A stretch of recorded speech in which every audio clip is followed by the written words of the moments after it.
다 같이 성감송하시겠습니다. 먼저 교회 표대 말씀, 하나님의 비밀을 맡은 청지기 말씀, 고린도전서 4장 1절 2절 말씀 다 같이 암송하시겠습니다. 사람이 마땅히 우리를 그리스도의 일꾼이요 하나님의 비밀을 맡은 여길지어다. 그리고 맡은 자들에게 구할 것은 충성이니라. 고린도전서 4장 1절 2절 말씀. 지난주 암송 로마서 1장 3절 4절 말씀 다 같이 두 번 암송하시겠습니다. 이 아들로 말하면 육신으로는 다윗의 혈통에서 나셨고 성결의 영으로는 죽은 가운데서 부활하여 능력으로 하나님의 아들로 인정되셨으니 곧 우리 주 예수 그리스도시니라. 로마서 1장 3절 4절 말씀. 이 아들로 말하면 육신으로는 다윗의 혈통에서 나셨고 성결의 영으로는 죽은 가운데서 부활하여 능력으로 하나님의 아들로 인정되셨으니 곧 우리 주 예수 그리스도시니라. 로마서 1장 3절 4절 말씀. 이번 주 암송 이사야 7장 14절 말씀 다 같이 세 번 암송하시겠습니다. 그러므로 주께서 친히 징조로 너희에게 주실 것이라. 보라, 처녀가 잉태하여 아들을 낳을 것이요 그 이름을 임마누엘이라 하리라. 이사야 7장 14절 말씀. 그러므로 주께서 친히 징조로 너희에게 주실 것이라. 보라, 처녀가 잉태하여 아들을 낳을 것이요 그 이름을 임마누엘이라 하리라. 이사야 7장 14절 말씀. 그러므로 주께서 친히 징조로 너희에게 주실 것이라. 보라, 처녀가 잉태하여 아들을 낳을 것이요 그 이름을 임마누엘이라 하리라. 이사야 7장 14절 말씀. 다음 주 암송 이사야 9장 6절 말씀을 소식지를 참고해서 한번 읽으시겠습니다. 이는 한 아기가 우리에게서 낳고 한 아들을 우리에게 주신 바 되었는데 그 어깨에는 정사를 메었고 그 이름은 기묘자라 모사라 전능하신 하나님이라 영존하시는 아버지라 평강의 왕이라 할 것임이라. 이사야 9장 6절 말씀. 찬양대 찬송이 있은 후에 공교회 담임 목사님이신 신창훈 목사님께서 하나님 말씀 전해드리겠습니다.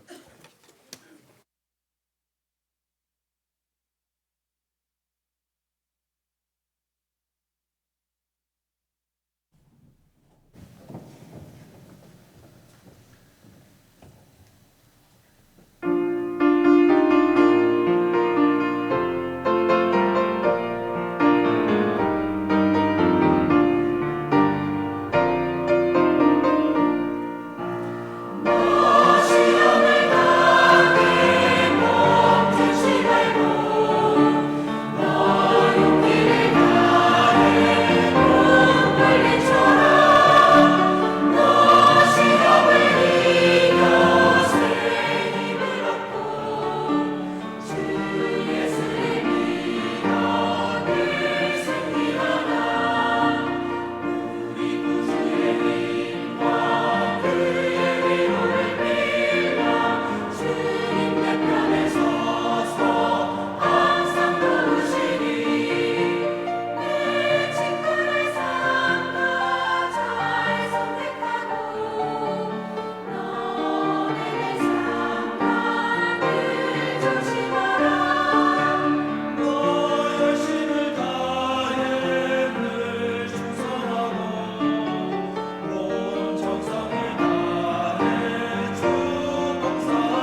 안녕하세요.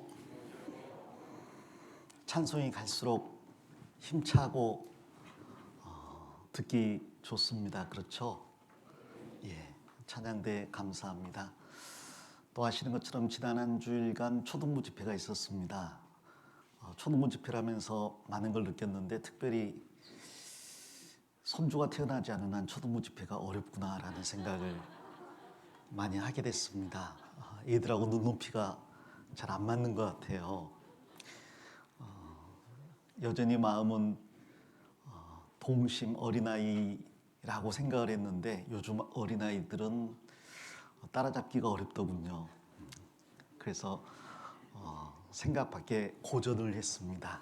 그래도 많은 분들이 기도해 주셔서 우리 아이들 끝까지 말씀 잘 듣고 또 구원받는 역사가 있었습니다. 다음 주는 대집회가 있습니다. 대집회 이후에 중고등부 집회를 생각을 했는데 중고등부 학생들의 학업 일정이나 또 여러 가지 상황들을 고려해서 중고등부와 교제한 끝에 대집회를 중고등부 학생들과 함께 진행하기로 했습니다. 그래서 더 많은 그 기도가 필요하다고 생각합니다. 모쪼록 2024년이 시작되어서 몇 주가 흘렀는데요. 처음에 가졌던 각오들이 끝까지 계속되기를 바라며 더 많은 영혼들이 구원받는 그런 한 해가 되었으면 좋겠습니다. 또 우리 가운데 몸이 아픈 형제 자매들이 많이 있습니다. 함께 교제에 참여하고 싶은데 그러지 못하는 육체적인 어려움 가운데 있는 분들이 있습니다. 위에서 많이 기도해 주시고요. 또 여러 가지 마음의 어려움과 문제로 또 교제에서 잠깐 떨어져 있는 형제 자매들도 있습니다. 구역에서 사정을 알고 또 함께 기도해 주시기를 바랍니다. 같이 기도하고 오늘 말씀 배우시겠습니다. 천지 만물을 창조하시고 우리 인간을 구원해 주신 우리 주 예수 그리스도께 감사와 찬송을 드립니다. 주님을 알지 못하고 이 세상 것에 마음을 빼앗겨 살아가던 저희들이 우리를 사랑하신 주님의 그 놀라운 사랑을 깨닫고 그 사랑을 마음에 받아들여 이 자리에 함께 앉아 있습니다. 주님께서 우리 모든 죄를 사해 주신 우리의 구주이심을 고백합니다. 이제 주님의 명령을 분별하고 그 명령에 순종하며 그 명령을 행하며 살아가는 저희들에게 도와주시옵소서. 특별히 복음을 땅끝까지 전파하라는 그 명에 순종하여 전 세계 많은 나라에 복음 전하는 데 동참할 수 있도록 도와주시기 원합니다. 해외에 있는 많은 교회들 주님께서 기억해 주시고 특별히 서울 강북교회가 후원하는 멕시코의 라 글로리아 교회 그리고 캄보디아 시엠립 교회를 기억해 주시고 더욱더 큰 은혜를 베풀어 주시기 원합니다. 2024년 새해에 저희 강북교회가 더욱 열심히 복음을 전하고 이를 위해 내부적으로 사랑하며 연합으로 하나 될 수 있도록 도와주시기 원합니다. 오늘 주일에 말씀 앞에 나온 귀한 믿음의 형제 자매들 일일이 축복해 주시고 말씀과 교제로 충만히 채워주시기 원하며 우리를 사랑하시는 예수님 이름으로 기도드립니다. 아멘. 다 같이 성경 고린도전서 1장을 찾겠습니다. 신약 성경 263페이지 고린도전서 1장입니다.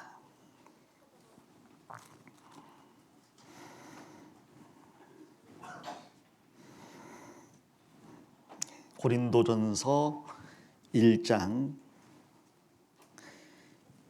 1절부터 9절까지 교독하겠습니다. 하나님의 뜻을 따라 그리스도 예수의 사도로 부르심을 입은 바울과 및 형제 소스데네는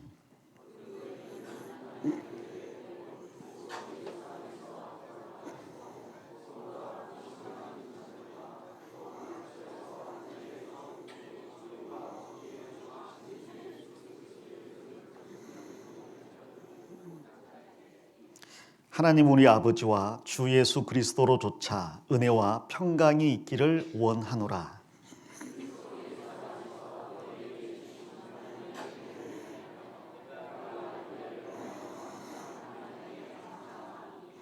이는 너희가 그의 안에서 모든 일, 곧 모든 구변과 모든 지식에 풍족함으로 너희가 모든 은사에 부족함이 없이 우리 주 예수 그리스도의 나타나심을 기다림이라.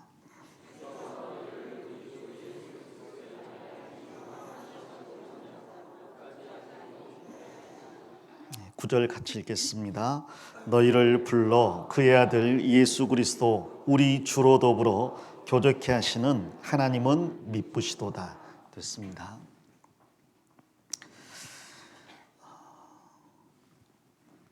오늘 말씀의 본문이 고린도전서 1장 1절부터 3절인데 원래는 1절부터 9절까지를 말씀드릴 계획이었습니다. 1절부터 9절까지가 한 문단이고요. 또 중요한 내용을 공유하며 포함하고 있기 때문에 1절부터 9절까지를 말씀드리는 게 좋겠다 싶어서 설교 준비를 하고 있었습니다. 그런데 이 1절부터 3절까지 내용이 아주 중요한 내용이고 저희가 교회를 설명할 때 자주 찾는 구절이기 때문에 이 안에도 많은 내용을 생각해 봐야 되고요.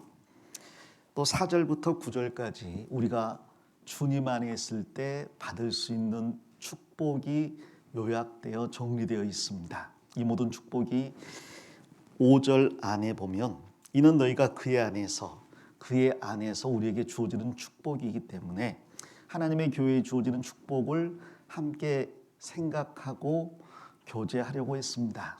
그렇게 준비하는데 분량이 너무 많아서 어제 늦게까지 준비를 하고 있었는데 저희 집사람이 뭐 하냐고 물어보더라고요. 보면 몰라요. 설교 준비하지. 어디까지 해요? 그래서 9절까지 하는데 내용이 많다 그랬더니 제발 설교 준비 좀 하지 마세요 라고 말하더라고요. 아니 그게 무슨 말입니까? 목사한테 설교 준비하지 말라고. 양이 많으니까 제발 거기까지 하지 말아달라고 부탁을 하더라고요. 그래서 무시하고 계속 준비하다가 나이가 들면 여자 말을 들어야 된다는 생각이 들어서 그래서 본문을 1절부터 3절까지로 축약을 했습니다. 나머지는 다음에 공부하기로 미뤄두었습니다.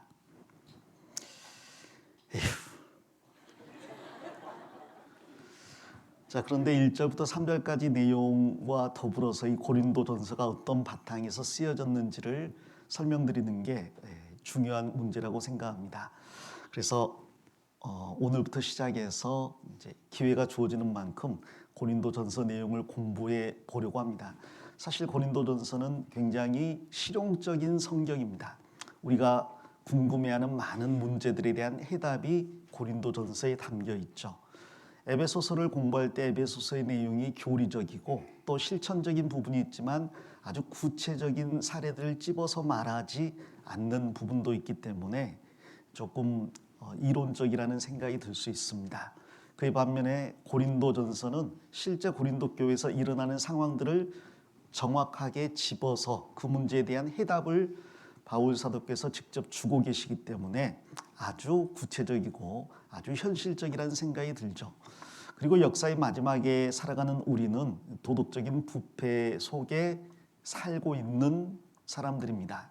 이 세상은 마지막을 향해 달려가면서 모든 면에서 타락하고 부패해가고 있잖아요. 그 가운데 살아가는 우리 역시 이 세상의 타락에 물들 수 있고 그리스도인이라는 정체성을 잃고 세상 사람처럼 행동할 수도 있습니다. 자, 그것이 부당한 일임을 알면서도 불가능하지 않기에 우리가 마지막 때 적당히 세상과 뒤섞여 살면서 도덕적인 수준을 타협할 수 있습니다. 자, 고린도 교회에는 그러한 일들이 만연해 있었습니다. 이에 대해서 바울 사도께서 하나님의 말씀으로 그들을 책망하고 교정하려고 합니다. 도덕적인 세상이 아닌 정말 부도덕한 세상에 살지만 그럼에도 교회는 구별된 사람들, 빼어낸 무리이기 때문에 세상과 같지 않아야 함을, 아니 그들을 도덕적으로 책망할 수 있을 만큼 구별된 삶을 살아야 함을 설득하고 있는 거죠. 그리고 이 고린도전서를 받은 고린도 성도들 중에서 많은 사람이 회개하고 달라진 삶을 살았습니다.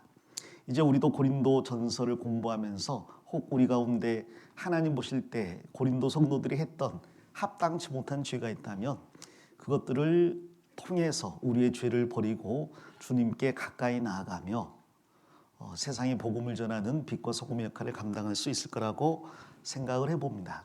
자, 오늘 말씀의 제목을 1장 2절에 있는 고린도에 있는 하나님의 교회, 여기에서 따와서 제목을 고린도에 있는 하나님의 교회라고 지어봤습니다. 사실 이 제목 자체는 내용을 알고 보면 굉장한 아이러니입니다. 아이러니라는 말을 종종 들으시잖아요. 아이러니하게도. 이건 이제 역설, 반어법, 모순 이런 의미를 가지고 있습니다. 근데 이제 영어에 또 패러독스라는 말이 있는데 비슷하면서도 조금 다른 의미를 가지고 있습니다.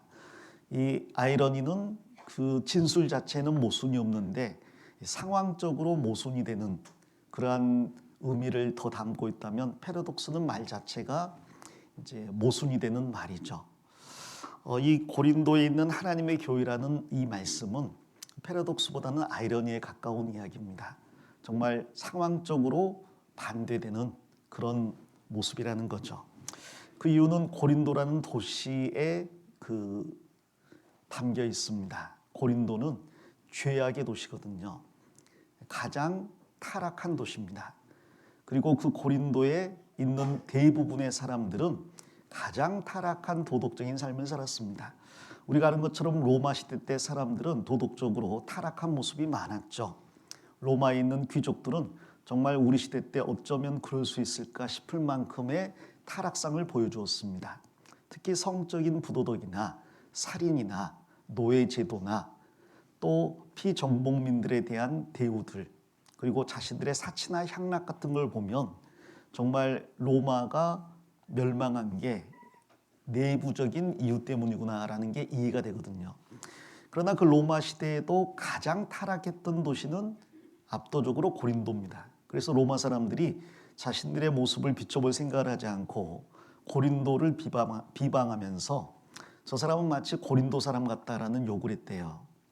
그 말 자체가 욕이 되는 거죠. 너무나 큰 죄악의 도시의 사람들이기 때문에 고린도화되다, 고린도 사람처럼 살다. 그것은 다른 말로 하면 성적으로 방탕했다, 타락했다라는 이야기가 된다고 합니다. 그래서 고린도라는 이름 자체가 범죄의 도시, 죄악의 도시, 방탕과 타락의 도시와 동일하게 사용이 됐습니다. 자, 그런데 그 고린도에 하나님의 교회가 있다고 말하고 있습니다. 고린도에 있는 하나님의 교회, 고린도 교회라고 사용해도 될 텐데 거기에 굳이 하나님을 대입했죠. 그 안에도 하나님의 교회가 있다는 것을 강조하기 위해서 이 말을 사용한 것 같습니다. 아마 고린도 교회에서 이 편지를 받아보는 고린도 성도들은 이 2절 첫 부분을 읽으면서 마음속에 여러 가지 생각이 들었을 겁니다. 고린도라는 단어와 우리를 하나님의 교회로 불러주는 그 바울 사도의 마음에서 많은 생각이 교차했을 거예요. 부끄러움도 있었을 거고요. 자랑스러움도 있었을 거고요. 감사도 있었을 거고 기대감도 있었을 겁니다. 고린도 성도들이 부끄러움을 느꼈을 거라고 생각할 수 있는 이유는 이 편지 안에 보면 고린도 성도들의 수많은 죄악들이 그대로 폭로되어 있거든요. 스스로도 죄를 많이 짓고 있음을 아는데 그들을 하나님의 교회라고 불러줄 때 부끄러움을 느낄 수가 있습니다. 반대로 감사함을 느낄 수가 있습니다. 그들이 하나님의 교회라고 부름받을 수 있는 이유가 자신들이 선하게 살아서가 아니라 예수 그리스도가 무조건적으로 그들을 위해 죽어주었기 때문에 하나님의 교회가 된 거거든요. 성도가 된 거거든요. 여기 성도라는 단어가 2절에 나오지 않습니까? 이 성도, 영어로 세인트인데 카톨릭 사람들에게 세인트라는 말을 쓰면 그 사람들은 자신의 선한 삶과 공로로 이 칭호를 얻은 카톨릭의 성인들을 생각할 겁니다. 성 어거스틴, 성 세바스찬, 성 발렌타인 이런 사람들을 생각하겠죠. 그런데 고린도 성도들의 삶은 그런 성인의 삶과는 극적인 대조를 이루고 있었습니다. 그들은 음행하는 사람들도 있었고요. 동성애에 빠져 있었던 사람도 있었고, 심지어 자기 아버지의 아내, 아마 자기 어머니는 아니고 첩이겠죠. 첩과 동침한 사람도 있었습니다. 그런데도 불구하고 그들이 성인이라고 불릴 수 있는 이유, 세인트라고 불릴 수 있는 이유는 예수 그리스도께서 그들을 위해 피 흘려 죽으셨고 그들의 모든 죄를 하나님이 용서해 주셨기 때문입니다. 비록 내 자신을 보면 이 말이 월토당토하는 말이지만 내가 아니라 나를 위해 죽어주신 하나님의 아들 때문에 성도, 성인이란 이름을 얻었기 때문에 감사함을 느낄 수도 있을 거예요. 또 기대감을 가질 수도 있을 겁니다. 우리가 비록 지금은 이런 죄 가운데 살고 있지만 여기 1장 9절에 기록된 말씀대로 너희를 불러 그의 아들 예수 그리스도 우리 주로 더불어 교제케 하시는 하나님은 미쁘시도다. 나는 믿을 수 없는 존재지만 하나님은 믿을 수 있는 분입니다. 그 믿을 수 있는 하나님이 더 나아가 전지전능하셔요. 현재 나의 죄악상을 아십니다. 알 뿐 아니라 그분은 전능하셔서 나를 그분이 원하는 성인의 모습으로 바꾸실 수 있는 분이에요. 그리고 그 일을 위해서 오늘도 우리를 불러서 예수 그리스도와 교제케 하십니다. 자, 근묵자흑이라는 말이 있습니다. 어두운 것을 가까이 하면 어두워지는 거죠. 서예를 할 때 쓰는 먹을 가까이 하다 보면 그 먹물이 묻게 마련입니다. 근데 거꾸로 한다면 빛을 가까이 하면 빛으로 화하기 쉽겠죠. 우리가 누구와 교제하느냐에 따라서 우리의 모습이 달라질 수가 있습니다. 교도소는 말 그대로 교도를 위한 장소예요. 그런데 교도소에 들어간 사람이 교도되어서 나오는 경우는 많지 않고 교도소에서 동일한 범죄자들과 어울리다가 새로운 종류의 죄를 배워서 나오는 경우가 많습니다. 그래서 교도소가 순기능보다 역기능이 더 있지 않는가 그런 생각들을 많이 합니다. 종종 말씀드리지만 성경에는 교도소가 없습니다. 재판을 위해서 일시적으로 감옥에 가두는 건 있어도 형이 확정되어서 가두어두는 그런 형벌은 없습니다. 몸으로 일을 해서 피해자에게 변상을 하게 하거나 아니면 자신에게 있는 재산을 처분해서 갚게 하거나 그런 죄가 아니라면, 경제적인 죄가 아니라면, 그래서 다른 사람에게 상해를 끼쳤다면 그 이상으로 매를 맞거나 혹은 사형을 당하는 그런 제도는 있어도 교도소에 갇혀서 국가가 제공하는 밥을 먹으면서 몇 년의 시간을 보내는 그런 경우는 없습니다. 자, 이 교도소가 교도의 장소가 못 되는 이유 중에 하나가 잘못된 사람들과 함께 교제할 기회가 많기 때문일 겁니다. 역으로 말하면 우리가 만일 예수 그리스도와 교제할 수 있다면, 그리고 예수 그리스도와 교제하는 사람들과 함께 교제할 수 있다면 아무리 고린도 성도 같은 타락한 사람이라 할지라도 더 나은 사람으로 바뀌어 갈 수가 있겠죠. 그래서 우리는 교제할 사람을 잘 골라야 할 겁니다. 그리스도와 함께하는 교제에 나도 참여하고자 마음을 먹어야 할 겁니다. 교회 안에 많은 종류의 사람들이 있습니다. 내가 누구와 교제할 것인가? 나보다 못한 사람과 교제하면 마음이 편할 수는 있겠지만 그보다는 주님을 깨끗한 마음으로 부르는 자들과 교제하는 게 나의 영원한 삶을 위해서 이익이 될 겁니다. 그래서 잘못된 말을 듣는 교제에 내가 참석한다면 귀를 씻어버리는 게 낫죠. 안 들은 걸로, 못 들은 걸로 하는 게 낫습니다. 혹은 더 나아가서 잘못된 교제를 하는 사람들을 위해서 기도해 주는 게 낫습니다. 우리는 마음속으로 깨끗하게 주님을 찾는 사람들을 가까이 해야 되겠고 그 가운데 나도 그러한 사람이 되어야 되겠다고 결심해야 될 겁니다. 자, 그러나 그러한 결심 위에 예수 그리스도의 전능하신 인도가 있습니다. 그분께서 나와 교제해 주시고 나를 이끌어 주시고 또 성령께서 나를 위해 기도해 주시고 교회를 통해서 가르쳐 주시고 그 가운데서 잘못을 교정해 주시고 의롭게 만들어 주시기 때문에 비록 고린도 성도들이라 할지라도 주님의 날에 칭찬받을 것이 많을 거예요. 그것을 기대할 수 있죠. 그래서 1장 8절에 주께서 너희를 우리 주 예수 그리스도의 날에 책망할 것이 없는 자로 끝까지 견고케 하시리라. 이런 기대의 말을 하고 있습니다.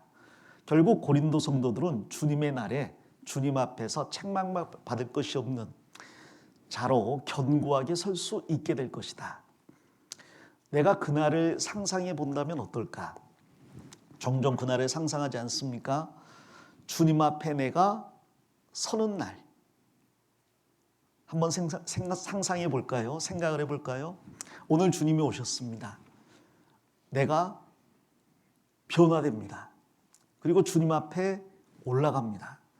역대 수없이 많은 그리스도인으로 살다가 죽은 사람들이 먼저 부활하고 그 다음 우리가 변화된 몸으로 주님을 만납니다. 아마 교회당이 거의 텅 비겠죠. 남아있는 사람은 생각하지 맙시다. 안타깝습니다. 교회당이 많이 비게 되겠습니다. 많은 사람들이 휴거되어서 주님 앞에 섭니다. 그리고 이 세상에는 7년 환란이라는 심판이 시작되는데 천국에서는 혼인잔치가 7년간 진행이 됩니다. 거기에서 그리스도의 신부인 우리가 단장한 모습으로 주님 앞에 서는 거예요. 물론 그것을 위해서 그리스도의 심판대가 또한 있을 겁니다.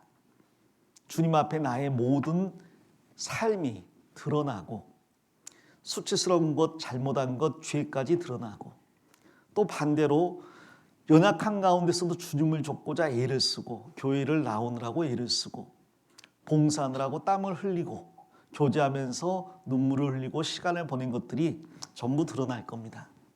그게 드러났을 때 당황스럽기도 하고 무섭기도 할 거예요. 그러나 심판대를 지나고 나면 우리의 모든 잘못과 부끄러움과 수치는 다 불타 없어지고 주님 앞에 올바르게 행한 것들만 남아서 보석처럼 정금처럼 우리의 면류관으로 바뀔 거예요. 그때 주님이 나를 개인적으로 1대1로 불러서 면담을 하실 겁니다. 어떤 기분일까? 여러분 목사님 방에서 목사님이 불러가지고 1대1로 2시간 면담하자 그러면 설레죠? 그리고 상당히 불편해질 거예요. 무엇을 물어보실까? 내가 뭐라고 대답을 해야 될까? 혹시 내가 잘못된 대답을 하면 얼마나 내가 부끄러울까? 혹시 내가 잘못한 걸 알고 부르시는 걸까? 이런 생각들이 들지 않겠습니까? 저는 모릅니다. 그러나 전능하신 하나님 예수 그리스도는 나의 모든 걸 아시고 나를 부르실 거예요. 자, 그런데 감사한 것은 꾸짖기 위해 부르시는 게 아닙니다. 각 사람에게서 기어이 선한 것을 찾아내어서 상 주시고 영광 주시려고 부르는 거예요.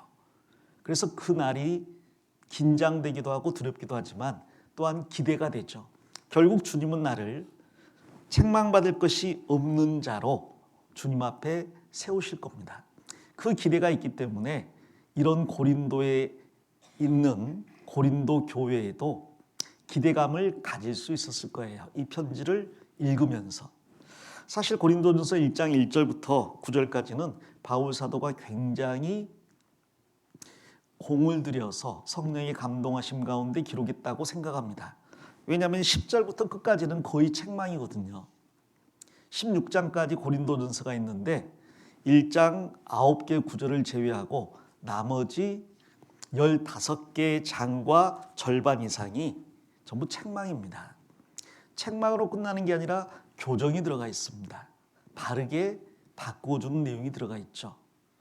자, 그러한 고린도 교회의 편지를 쓰면서 이런 인사말을 쓸 수가 있을까?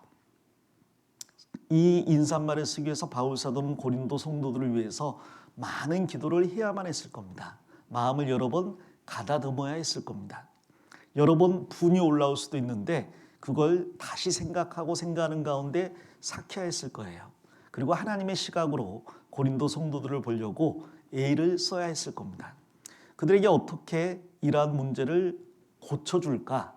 이걸 위해서 처음 이 문제를 언급하는 것부터 굉장히 고민을 했을 겁니다. 실제로 1장 10절을 읽어보면 그런 생각이 듭니다. 형제들아, 내가 우리 주 예수 그리스도의 이름으로 너희를 구원하노니 다 같은 말을 하고 너희 가운데 분쟁이 없이 같은 마음과 같은 뜻으로 온전히 합하라. 권면의 말로 시작하고 있잖아요. 왜 이 권면의 말을 합니까? 그들 가운데 분쟁이 있었습니다. 말이 좋아 분쟁이지 그들이 싸웠어요.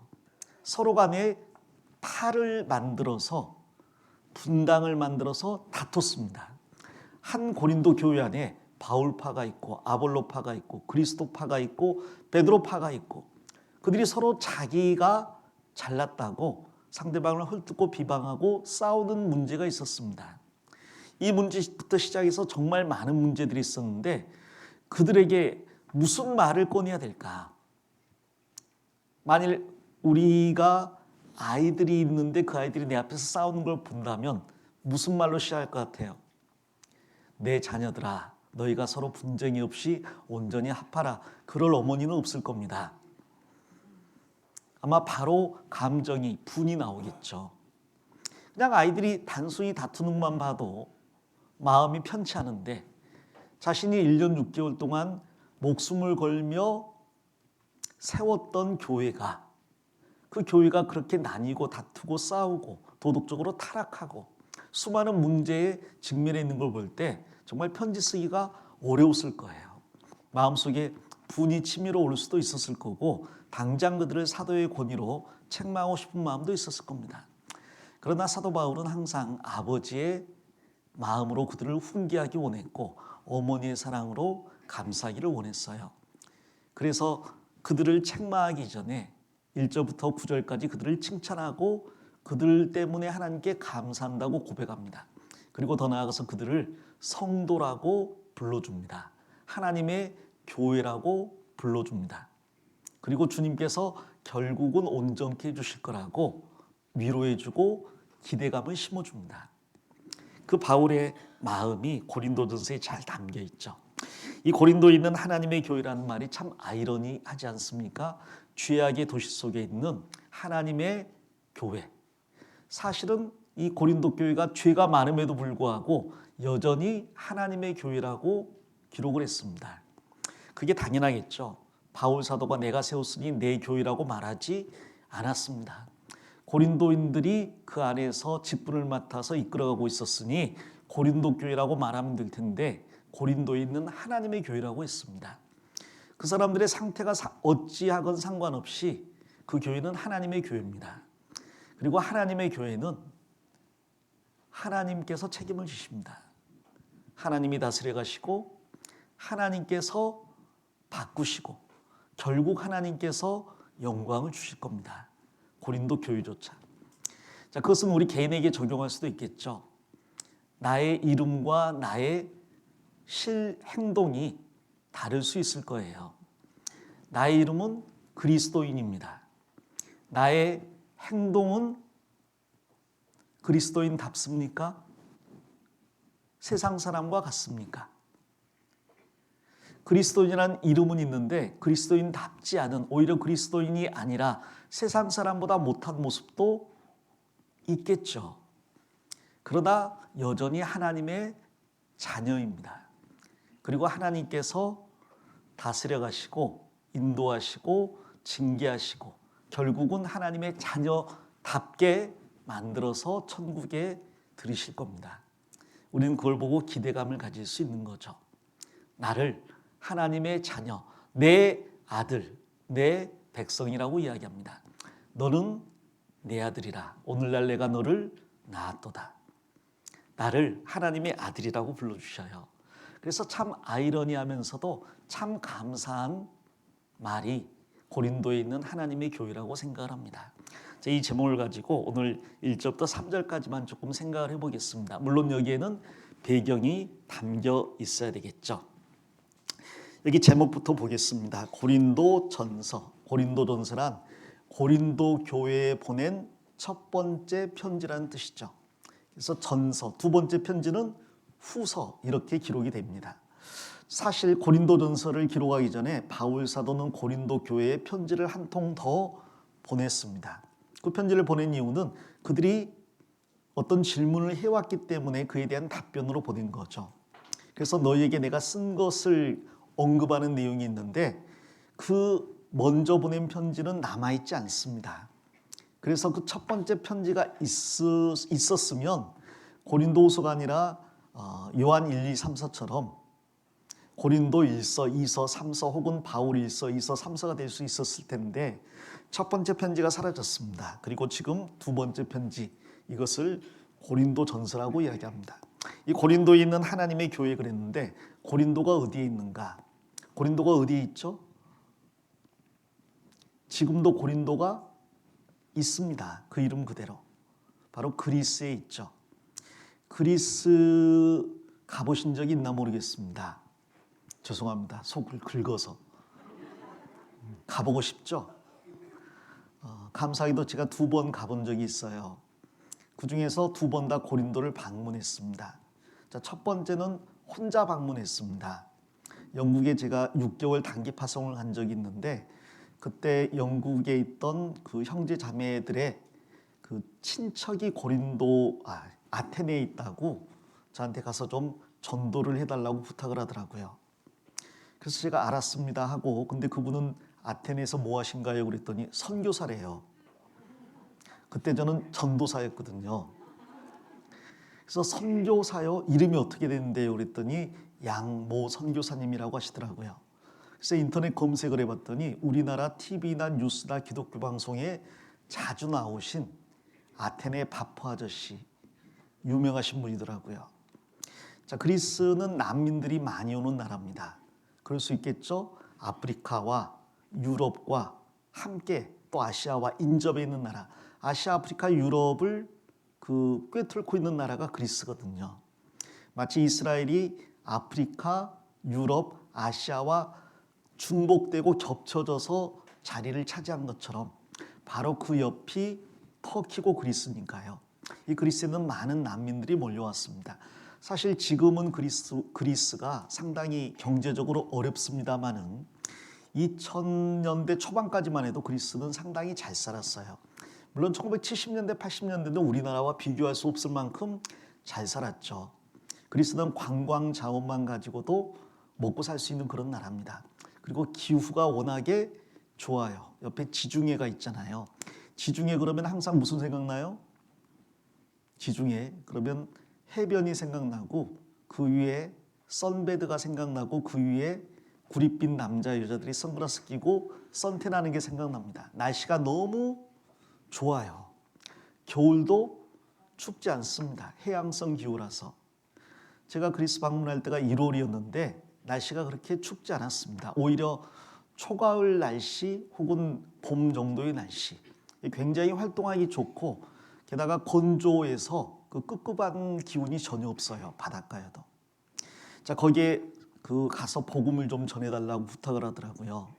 제가 고민이 됐습니다. 이분이 아주 유명한 분인데 그리스에 오는 난민들을 받아서 그들에게 밥을 주고 그리고 예수님을 전하는 분인데 이분에게 내가 어떻게 말씀을 전하지?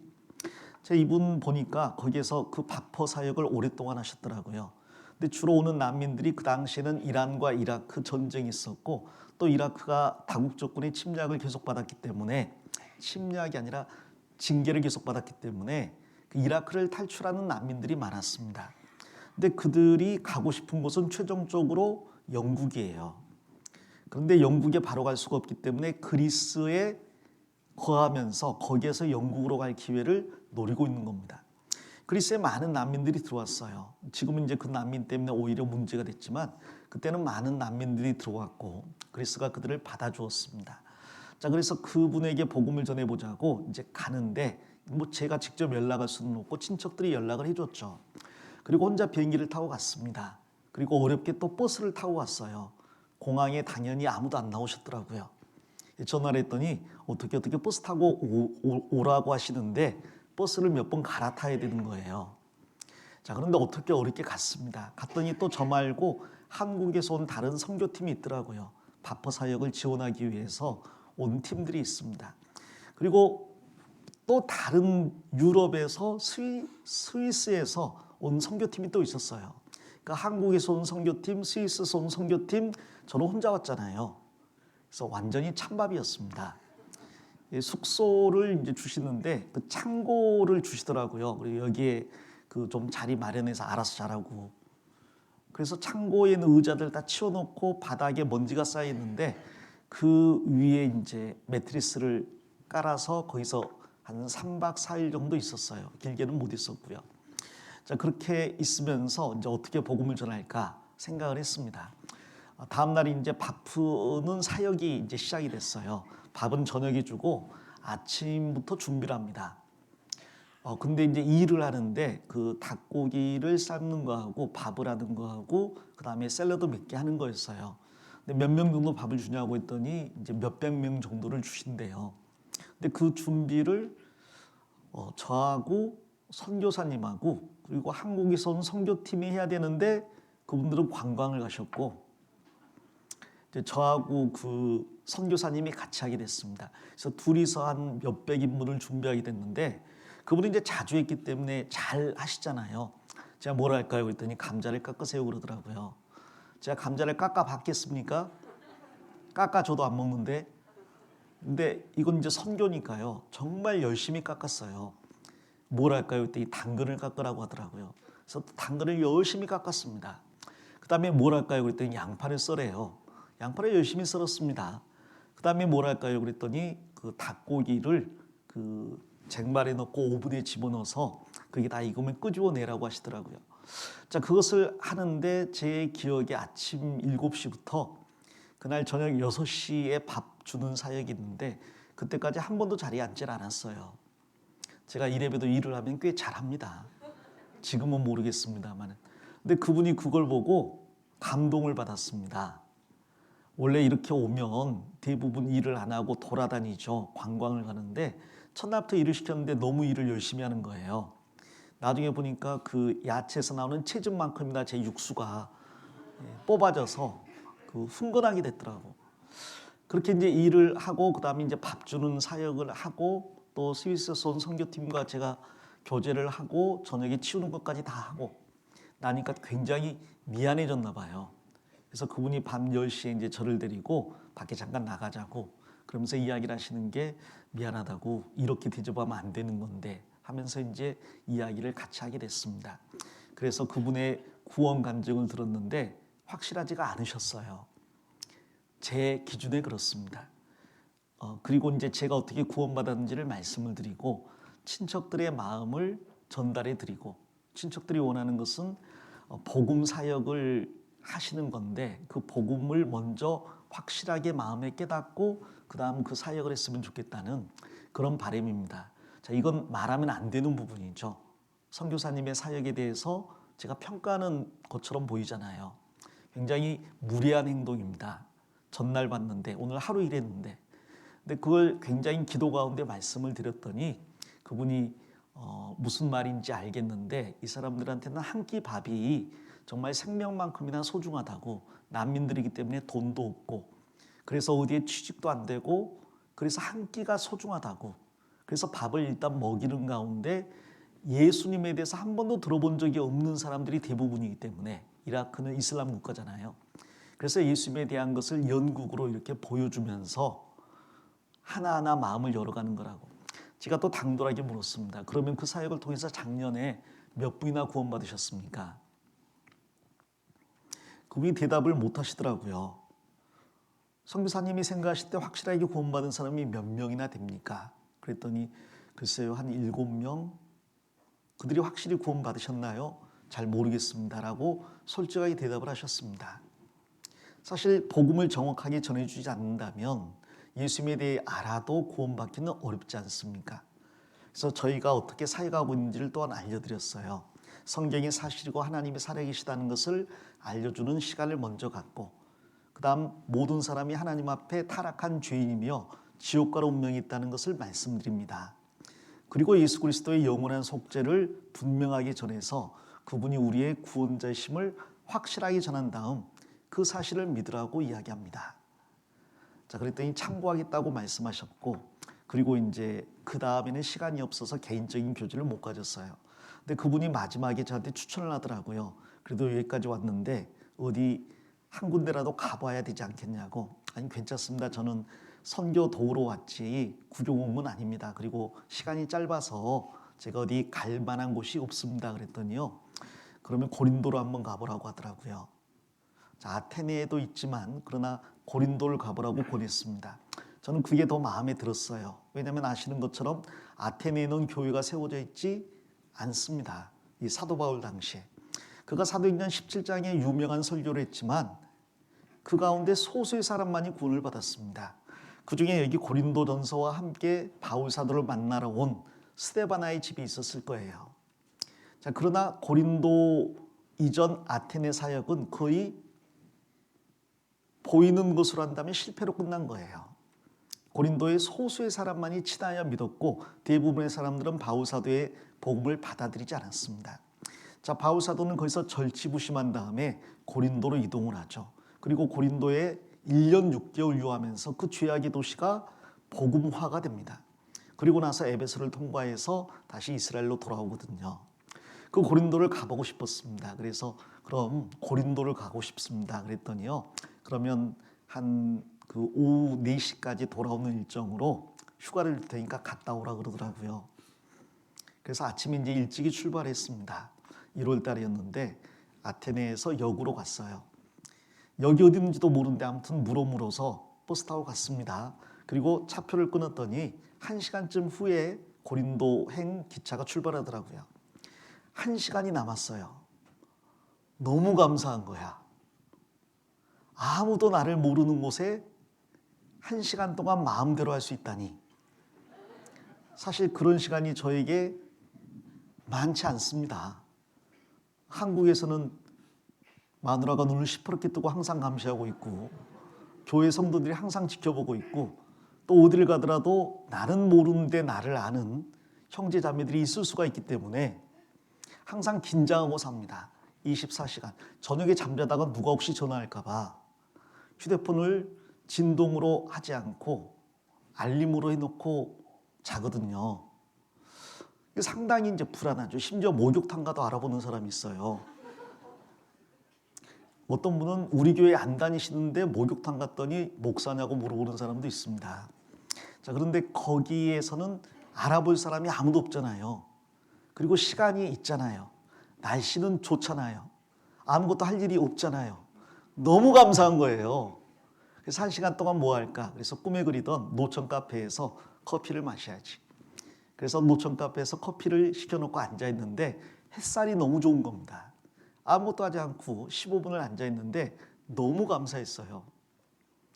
그나마 또 저를 위해서 공연을 해주시더라고요. 옆에서. 그리스 중년 아저씨, 뚱뚱한 중년 아저씨 2분이 앉아서 차를 마시고 있는데 택시가 갑자기 오더니 서더라고요.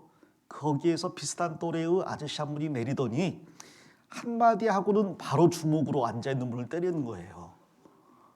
앉아있는 분이 맞았습니다. 그러더니 그분이 일어서더니 그분이 스텝을 밟으면서 먼저 공격한 분을 때리니까 그분이 또 맞아서 벌러도 넘어지는 거예요.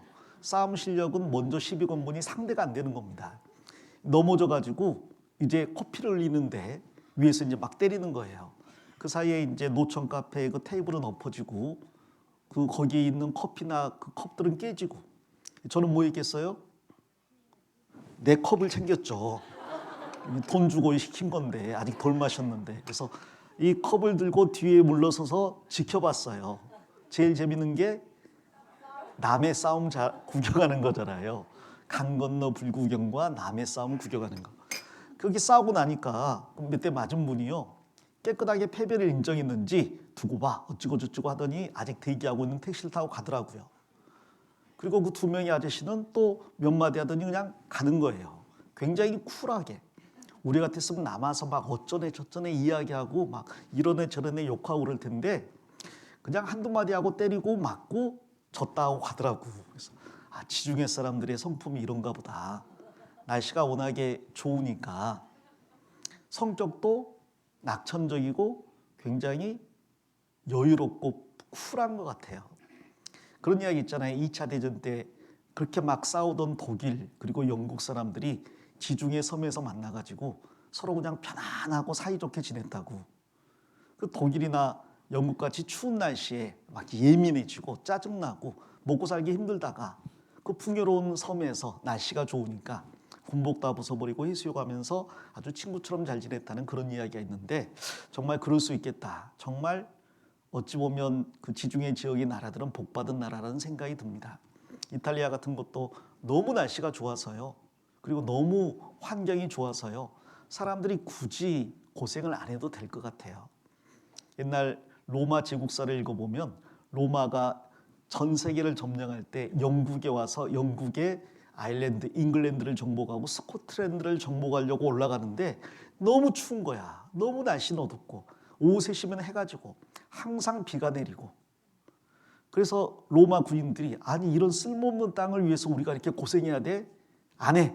그리고 그냥 담 쌓아놓고 돌아갔대요. 그런 사람들이 사는 곳과 그렇게 풍요롭고 날씨 좋은 곳에 사는 사람들은 마음도 다른 것 같습니다. 자, 그 멋진 구경을 누리다가 이제 시간이 돼서 기차를 타고 고린도로 갔습니다. 이 기차가요, 우리나라 비둘기호 수준이에요. 지금 비둘기호 뭔지 모르죠, 우리 학생들? 옛날 영화에 보면 완행열차 있는데 거기에 그 학교 이런 책상 같은 의자 같은 의자들이 깔려 있어요. 개인 의자가 아닙니다. 거기에 그냥 끼어 앉을 만큼 앉으면 되는 거예요. 그리고 기차 속도가 시속 40, 50, 60을 안 넘습니다. 아주 천천히 가는 거죠. 이제 거기에 내 자리를 가서 앉으려고 봤더니 옆에 그 이집트가 콥트교가 있습니다. 그리고 그리스는 그리스 정교회가 있어요. 근데 둘이 옷차림이 비슷합니다. 성경에 보면 그 빌립 집사가 광야로 가라는 성령의 인도를 받아서 광야에 갔다가 거기서 구스 네시를 만나죠. 그리고 그를 전도해서 구원받습니다. 그가 구스로 돌아가서 그 기독교를 시작했대요. 그게 콥트교입니다. 그 콥트교가 그 유럽의 일부 있고요. 그리스는 이제 그리스 정교회가 있죠. 인구의 99.9%가 그리스 정교회 신도예요. 기독교는 그 0.1%가 아니라 0.1% 안에서 극히 소수입니다. 0.001%에 해당할 만큼 아주 드물어요. 근데 옆에 있는 그 그리스 정교회 신부님이 타셨더라고. 등치가 3인분이에요. 분명히 내 자리가 있어야 되는데 없더라고요. 다른 데도 보니까 빈자리가 없고. 그래서 어쩔 수 없이 그분 옆에 끼어 앉았더니 굉장히 불쾌하게 저를 쳐다보시더라고. 감히 내가 그리스 종교의 신부인데 내가 앉았는데 옆에 비집고 앉는단 말이야? 이제 굉장히 불쾌하게 쳐다보시더니 앉아 계시는데 그나마 덩치가 크고 날씨는 따뜻하니까 또 특유의 냄새가 있잖아요. 그래서 이제 그런 상태에서 몇 시간을 갔어요. 가다가 보니까 고린도 운하가 나옵니다. 그리스 지도를 보시면 알겠지만 그리고 여기 성경 뒤에 보면 보통 지도가 있잖아요. 지도를 보시면 알겠지만 그리스가 북부 그리스와 남부 그리스로 나뉘어요. 남쪽 그리스를 펠로폰네소스라고 이야기합니다. 이 펠로폰네소스와 북쪽 그리스를 연결하는 아주 조그마한 좁은 땅이 있어요. 만일 이 땅이 없었다면 이 펠로폰네소스는 반도가 아니라 섬이 될 겁니다. 근데 이 섬과 이 대륙을 아주 좁은 땅이 연결해주고 있습니다. 그 좁은 땅의 면적 길이는 6km쯤 돼요. 그러니까 6km짜리 땅이 없었으면 이 고린도가 있는 펠로폰네소스는 반도가 아니라 섬이 됐을 겁니다. 자, 그런데 이 길목이 있어서 북쪽과 남쪽이 육지로 통행할 수 있는 거죠. 그 길목에 고린도가 있습니다. 그러니까 딱 무역의 요충지죠. 그리고 주변은 전부 바다이기 때문에 해상 무역도 할 수가 있습니다. 북쪽과 남쪽의 교통은 이곳을 통과하지 않으면 안 되기 때문에 육지로 이동하는 모든 사람들은 고린도를 통과하게 돼 있습니다. 그리고 바다로 이동하는 사람도 마찬가지인데 여기 폭이 6km밖에 안 된다고 했잖아요, 땅이. 그리고 나머지 섬이 이렇게 있으니까 만일 이쪽 바다에서 이쪽 바다로 가려면 400km를 배로 돌아가든지 아니면 6km를 땅으로 이동하든지 하면 돼요. 근데 대부분의 사람들이 그때 400km를 돌아가는 것, 바다가 굉장히 위험하기 때문에 배를 육지로 끌어올려서 그 배를 인부들이 어깨에다가 줄을 메어 가지고 밑에 바퀴 같은 그 나무 토막 놓고 굴려서 6km를 끌고 갔대요. 그게 훨씬 안전하고 돈도 적게 든다는 겁니다. 자, 그런 걸 생각하면 우리나라 사람들이 옛날에 있었으면 뭘 만들었을 것 같아요? 4대강 사업과 함께 운하를 만들 계획을 하잖아요.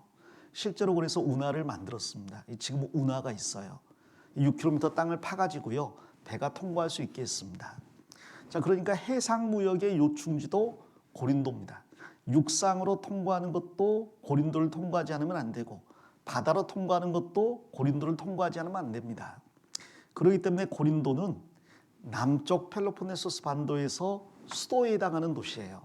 북쪽 그리스는 아테네가 수도라면 남쪽은 이 고린도가 수도입니다. 사실 거리는 그렇게 멀지 않아요. 한 70여 킬로 정도 될 겁니다. 자, 거기를 이제 기차를 타고 이동을 했어요. 그리고 내렸습니다. 그리고 택시를 탔습니다. 고린도 유적지 갑시다 그랬더니 못 알아먹더라고요. 그리스어고 저는 영어를 하니까. 아무리 설명을 해도 못 알아먹어요. 고린도 갑시다. 여기가 고린도라니까요. 아니, 성경에 나온 고린도예요. 여기가 성경에 나온 고린도라니까요. 아니, 고린도 유적지 말해요. 유적지를 어디를 말하는 거예요? 하더니 나중에 영어 잘하는 자기 친구를 바꿔주더라고요, 전화로. 그래서 설명해서 이제 갔습니다. 갔더니 이 고린도 전서에 기록된 그 고린도 도시가 그대로 남아 있어요. 이제 지금은 유적지가 돼 있고 나머지 사람들은 외곽에 살고 있는데 그 당시 고린도 사람들이 살던 유적지는 그대로 남아 있습니다. 굉장히 보존이 잘 돼 있어요. 그 당시 인구가 약 70만 명이 살았다고 이야기합니다. 지금도 70만 명이면 지방에서는 굉장히 규모가 있는 거예요. 근데 2000년 전에 70만 명의 도시면 굉장히 큰 겁니다. 거기에 가면 원형 경기장이 있습니다. 한 18,000명 정도가 수용 가능하대요.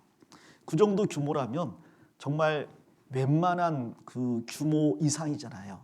콜로세움까지는 아니어도 도시에 있는 규모치고는 굉장히 큰 규모입니다. 거기에는 지금도 옛날에 시장터도 있고요. 옛날에 집들터도 있고요. 옛날에 재판정도 있고요. 많은 것들이 그대로 유적으로 남아 있습니다. 입구에 가면 박물관이 있어요. 그리고 들어 올라가면 뒤에 높은 산이 보입니다. 높은 산 위에 또 유적지가 있어요. 이름을 물어봤더니 아크로코린토스라고 합니다. 아테네에는 뭐가 있습니까? 아크로폴리스가 있잖아요. 거기에 파르테논 신전이 있잖아요. 높은 위치에 파르테논 신전이 있습니다. 근데 고린도에도 높은 산 위에 신전이 있어요.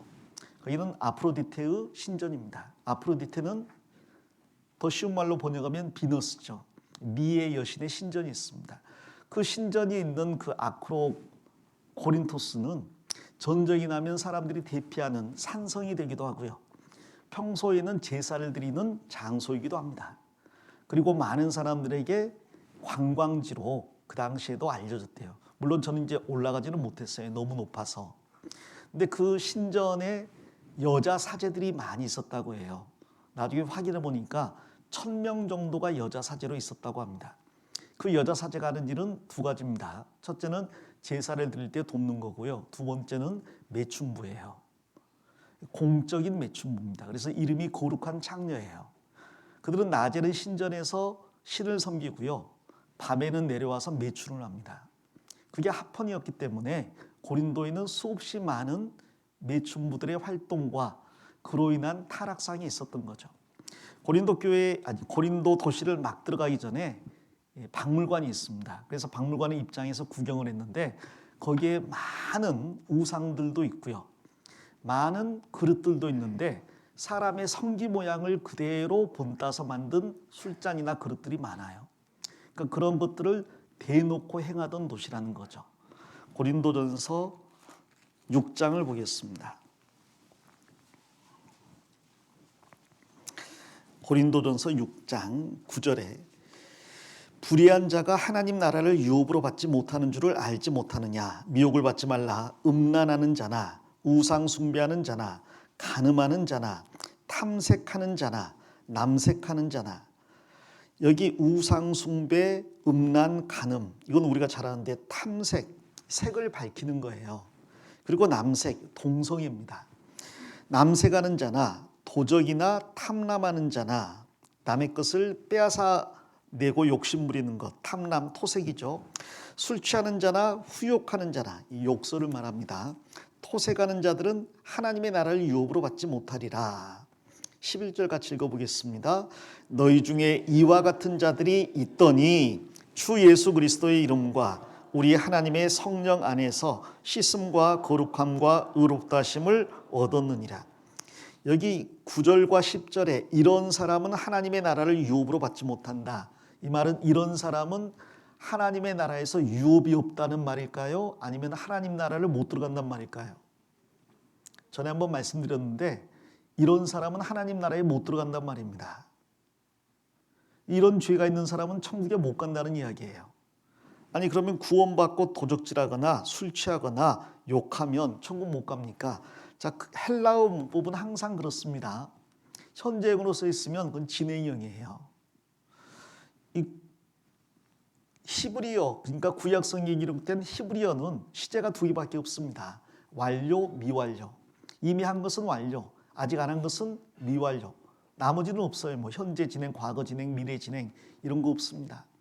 근데 신약은 헬라어로 기록이 됐잖아요. 헬라어에서 지금 현재로 기록된 것은 다 진행형이래요. 그래서 지속적으로 불의한 자, 지속적으로 음란한 자, 지속적으로 우상 숭배하거나 지속적으로 간음하는 자나 지속적으로 탐색하고 남색하는 자, 도적이나 탐람하는 자, 술 취하는 자, 후욕하는 자, 토색하는 자, 이런 사람들은 구원받았을 리가 없고 그렇기 때문에 하나님 나라에 못 들어간다는 이야기입니다. 정말 구원받았다면 일시적으로 이런 죄에 빠질 수 있지만 그러나 그 죄에서 빠져나온다는 거죠. 과거에 술 마시던 사람이 점점점 술을 줄이거나 딱 끊게 되고요. 담배를 피던 사람이 담배를 끊게 되고요. 마약하던 사람도 마약을 끊게 되고, 물론 많은 어려움과 고통이 있겠지만 그러나 거기에서 벗어날 수 있다는 이야기입니다. 고린도 교회는 문화적으로 타락한 고린도 안에 있어서 고린도 교회 밖에만 나가도 매춘이 길거리에 많았을 거예요. 그런데 그렇다고 해서 구원받은 그리스도인이 여전히 그 죄에 빠져 있다면 그 사람은 구원받았을 리가 없다는 이야기죠. 그래서 이러한 사람들은 하나님 나라를 유업으로 받지 못한다고 하면서 놀랍게도 너희 중에 이와 같은 자들이 있더니라고 있습니다. 고린도 성도들 중에는 과거에 동성애하던 사람이 있어요. 과거에 탐색하던 사람들이 또 탐람하는 사람들이 있습니다. 자, 그런데 그들도 구원을 받았어요. 그리고 하나님이 그들을 성인이라고 부르고 있습니다. 성도라고 부르고 있습니다. 그리고 하나님께서 그들을 향해서 하나님의 교회라는 이름을 빌려주셨어요. 예수님은 그들을 향해 그리스도인이라는 이름을 빌려주셨다는 거죠. 자, 그리스도인은 선하고 바르게 살아서 구원받은 게 아니라 선하고 바르게 살라고 구원받은 겁니다. 내가 구원받은 건 내가 선해서가 아니라 그리스도가 죽어주셨기 때문에 구원받은 거예요. 그러나 그렇다고 해서 그 사람이 계속해서 죄 가운데 살 권리는 없습니다. 우리는 선한 일을 위하여 부르심을 받은 자잖아요. 그래서 과거에 어떤 사람이었느냐, 그것은 구원받는데 장애가 되지 않습니다. 어떤 사람은 나 같은 사람은 구원 못 받아요 라고 말하는데 그런 사람은 없습니다. 그 사람은 하나님의 보혈의 능력을 아주 무시하고 업신여기는 거죠. 하나님의 보혈의 능력을 마치 양의 피, 염소의 피처럼 부정한 것으로 여기는 겁니다. 주님이 구원 못할 사람은 없습니다. 너무 죄가 많아서 구원 못 받을 사람은 없어요. 하나님께서 구원하시는 그 대상에는 세상 모든 사람이기 때문에 히틀러도 들어가고 김일성도 들어갑니다. 수없이 많은 사람을 죽인 그들이 들어갈 수 있다면, 예수님 당시로 하면 십자가에 못 박혀 죽어가던 두 강도도 구원받을 수 있다면 나는 당연히 구원받을 수 있죠. 우리나라에 월남전이 있어서 월남전에 파병된 그 용사들 중에서 전투 중에 적을 죽인 경우도 있죠. 그분들이 괴로워하는 것을 봤습니다. 목사님, 사람 죽여봤습니까?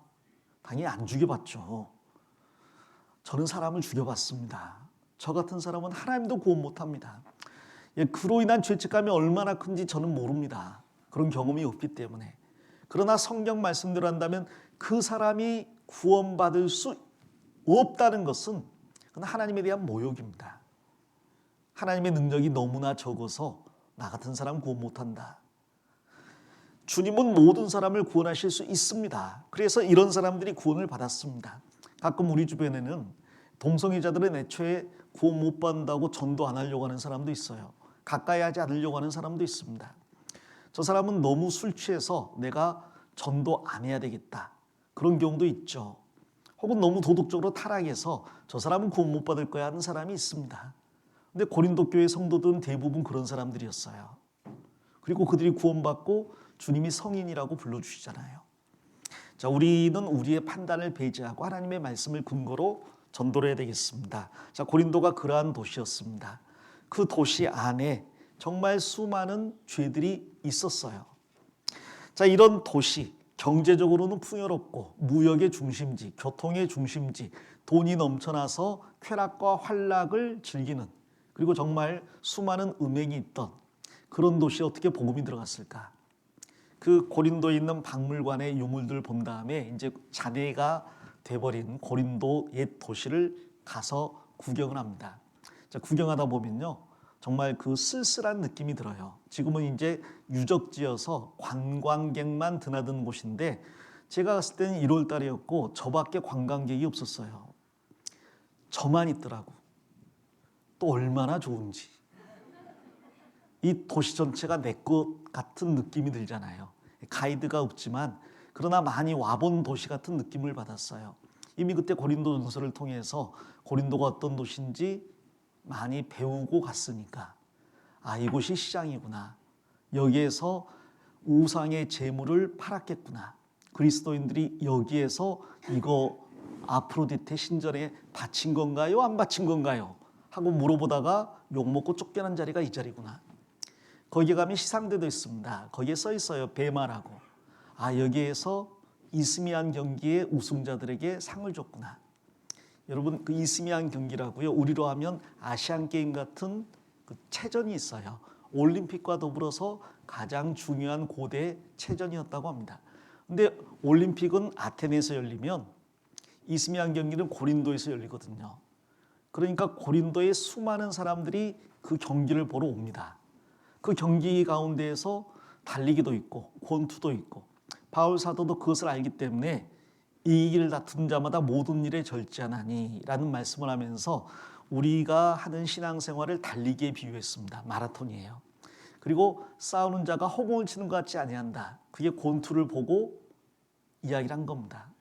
이 바울 사도가 고린도 성도들의 생활상을 성경에 기록하면서 그걸로 신앙적인 교훈을 주었기 때문에 도시에 처음 갔는데 와본 느낌이에요. 아, 여기에서 썩을 면류관을 주었구나. 우리는 썩지 않을 면류관을 추구하는데 여기가 재판정이구나. 여기가 갱그리아라고 하는 그런 길목이구나. 그런 생각이 드니까요. 맞는지 틀린지는 모르겠지만 나름 굉장히 그 즐겁게 시간을 보내고 왔어요. 그리고 이제 아테네로 오후에 귀가를 했습니다. 그리고 다시 감자를 깎았죠. 자, 그런데 그 짧은 여행이었지만 굉장히 기억에 남았고, 그래서 성경을 읽을 때마다 그때 생각이 납니다. 자, 이 죄악의 도시에 어떻게 복음이 들어갔을까? 성경 사도행전 가보겠습니다. 사도행전 18장입니다.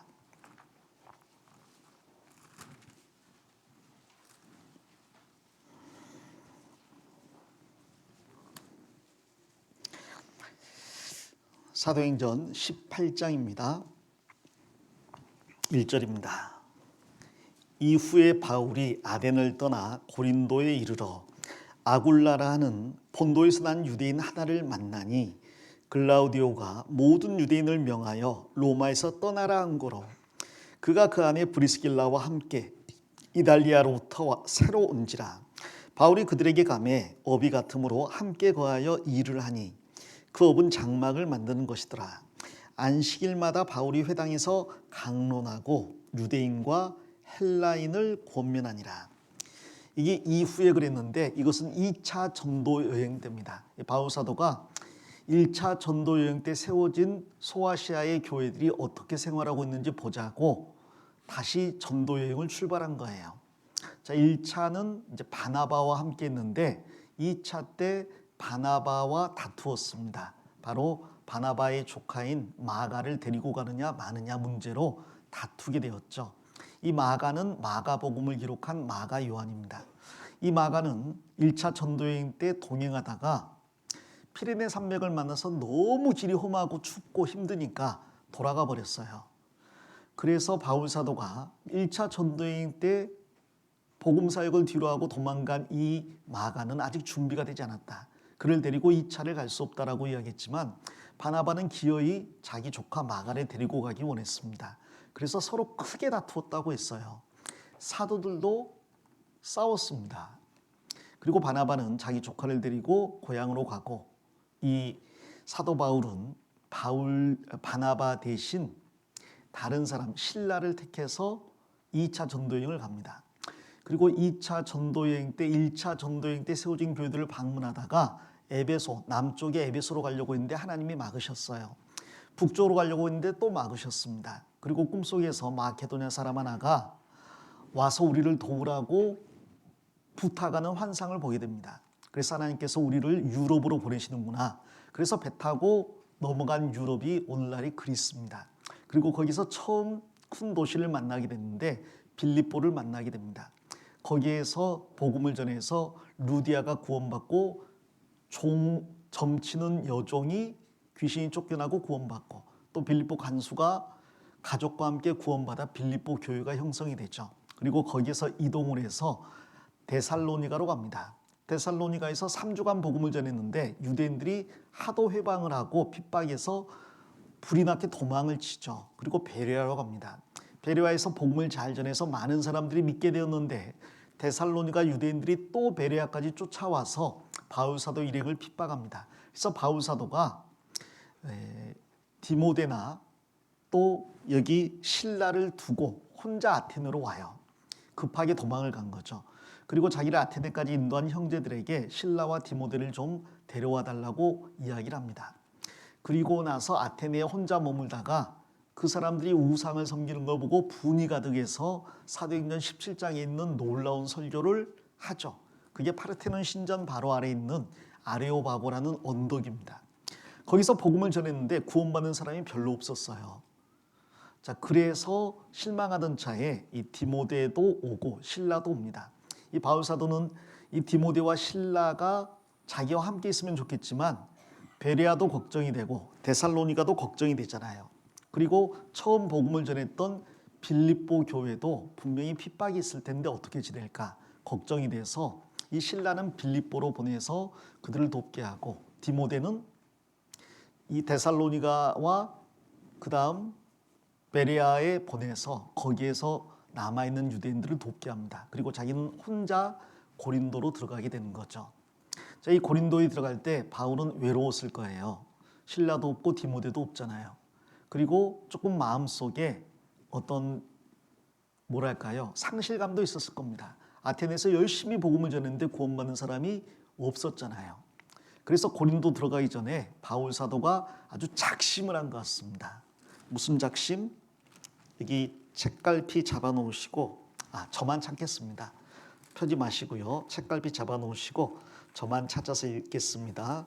여기 고린도전서 2장 1절부터 제가 읽어보면 형제들아 내가 너희에게 나아가 하나님의 증거를 전할 때 자, 고린도에 가서 복음을 전할 때 말과 지혜의 아름다운 것으로 아니하였나니 내가 너희 중에서 예수 그리스도와 그의 십자가에 못 박힌 것 외에는 아무것도 알지 아니하기로 작정하였습니다. 이 고린도 들어갈 때 작정을 했어요. 내가 고린도 가면 다른 것 안 전하고 예수 그리스도와 십자가만 전하겠다. 이 다른 거라고 하면요. 여기가 아테네고 고린도니까 그리스잖아요. 그리스 하면 유명한 게 있습니다. 그리스 철학과 신화가 있습니다. 그래서 그리스 철학자들은 항상 모여서 계파를 조직해요. 이 라파엘로가 그린 라파엘로 맞죠? 아테네 학당이라는 그림 있죠. 거기 그림 보면 아테네 학당에 수많은 철학자들 뭐 소크라테스, 플라톤, 아리스토텔레스, 디오게네스 이런 사람들이 여기저기에 그려져 있어요. 그들이 항상 모여서 철학을 토론하는 겁니다. 그래서 아테네는 철학자가 많았고 그리스 전체에도 철학이 많았습니다. 고린도에도 철학자들이 많았어요.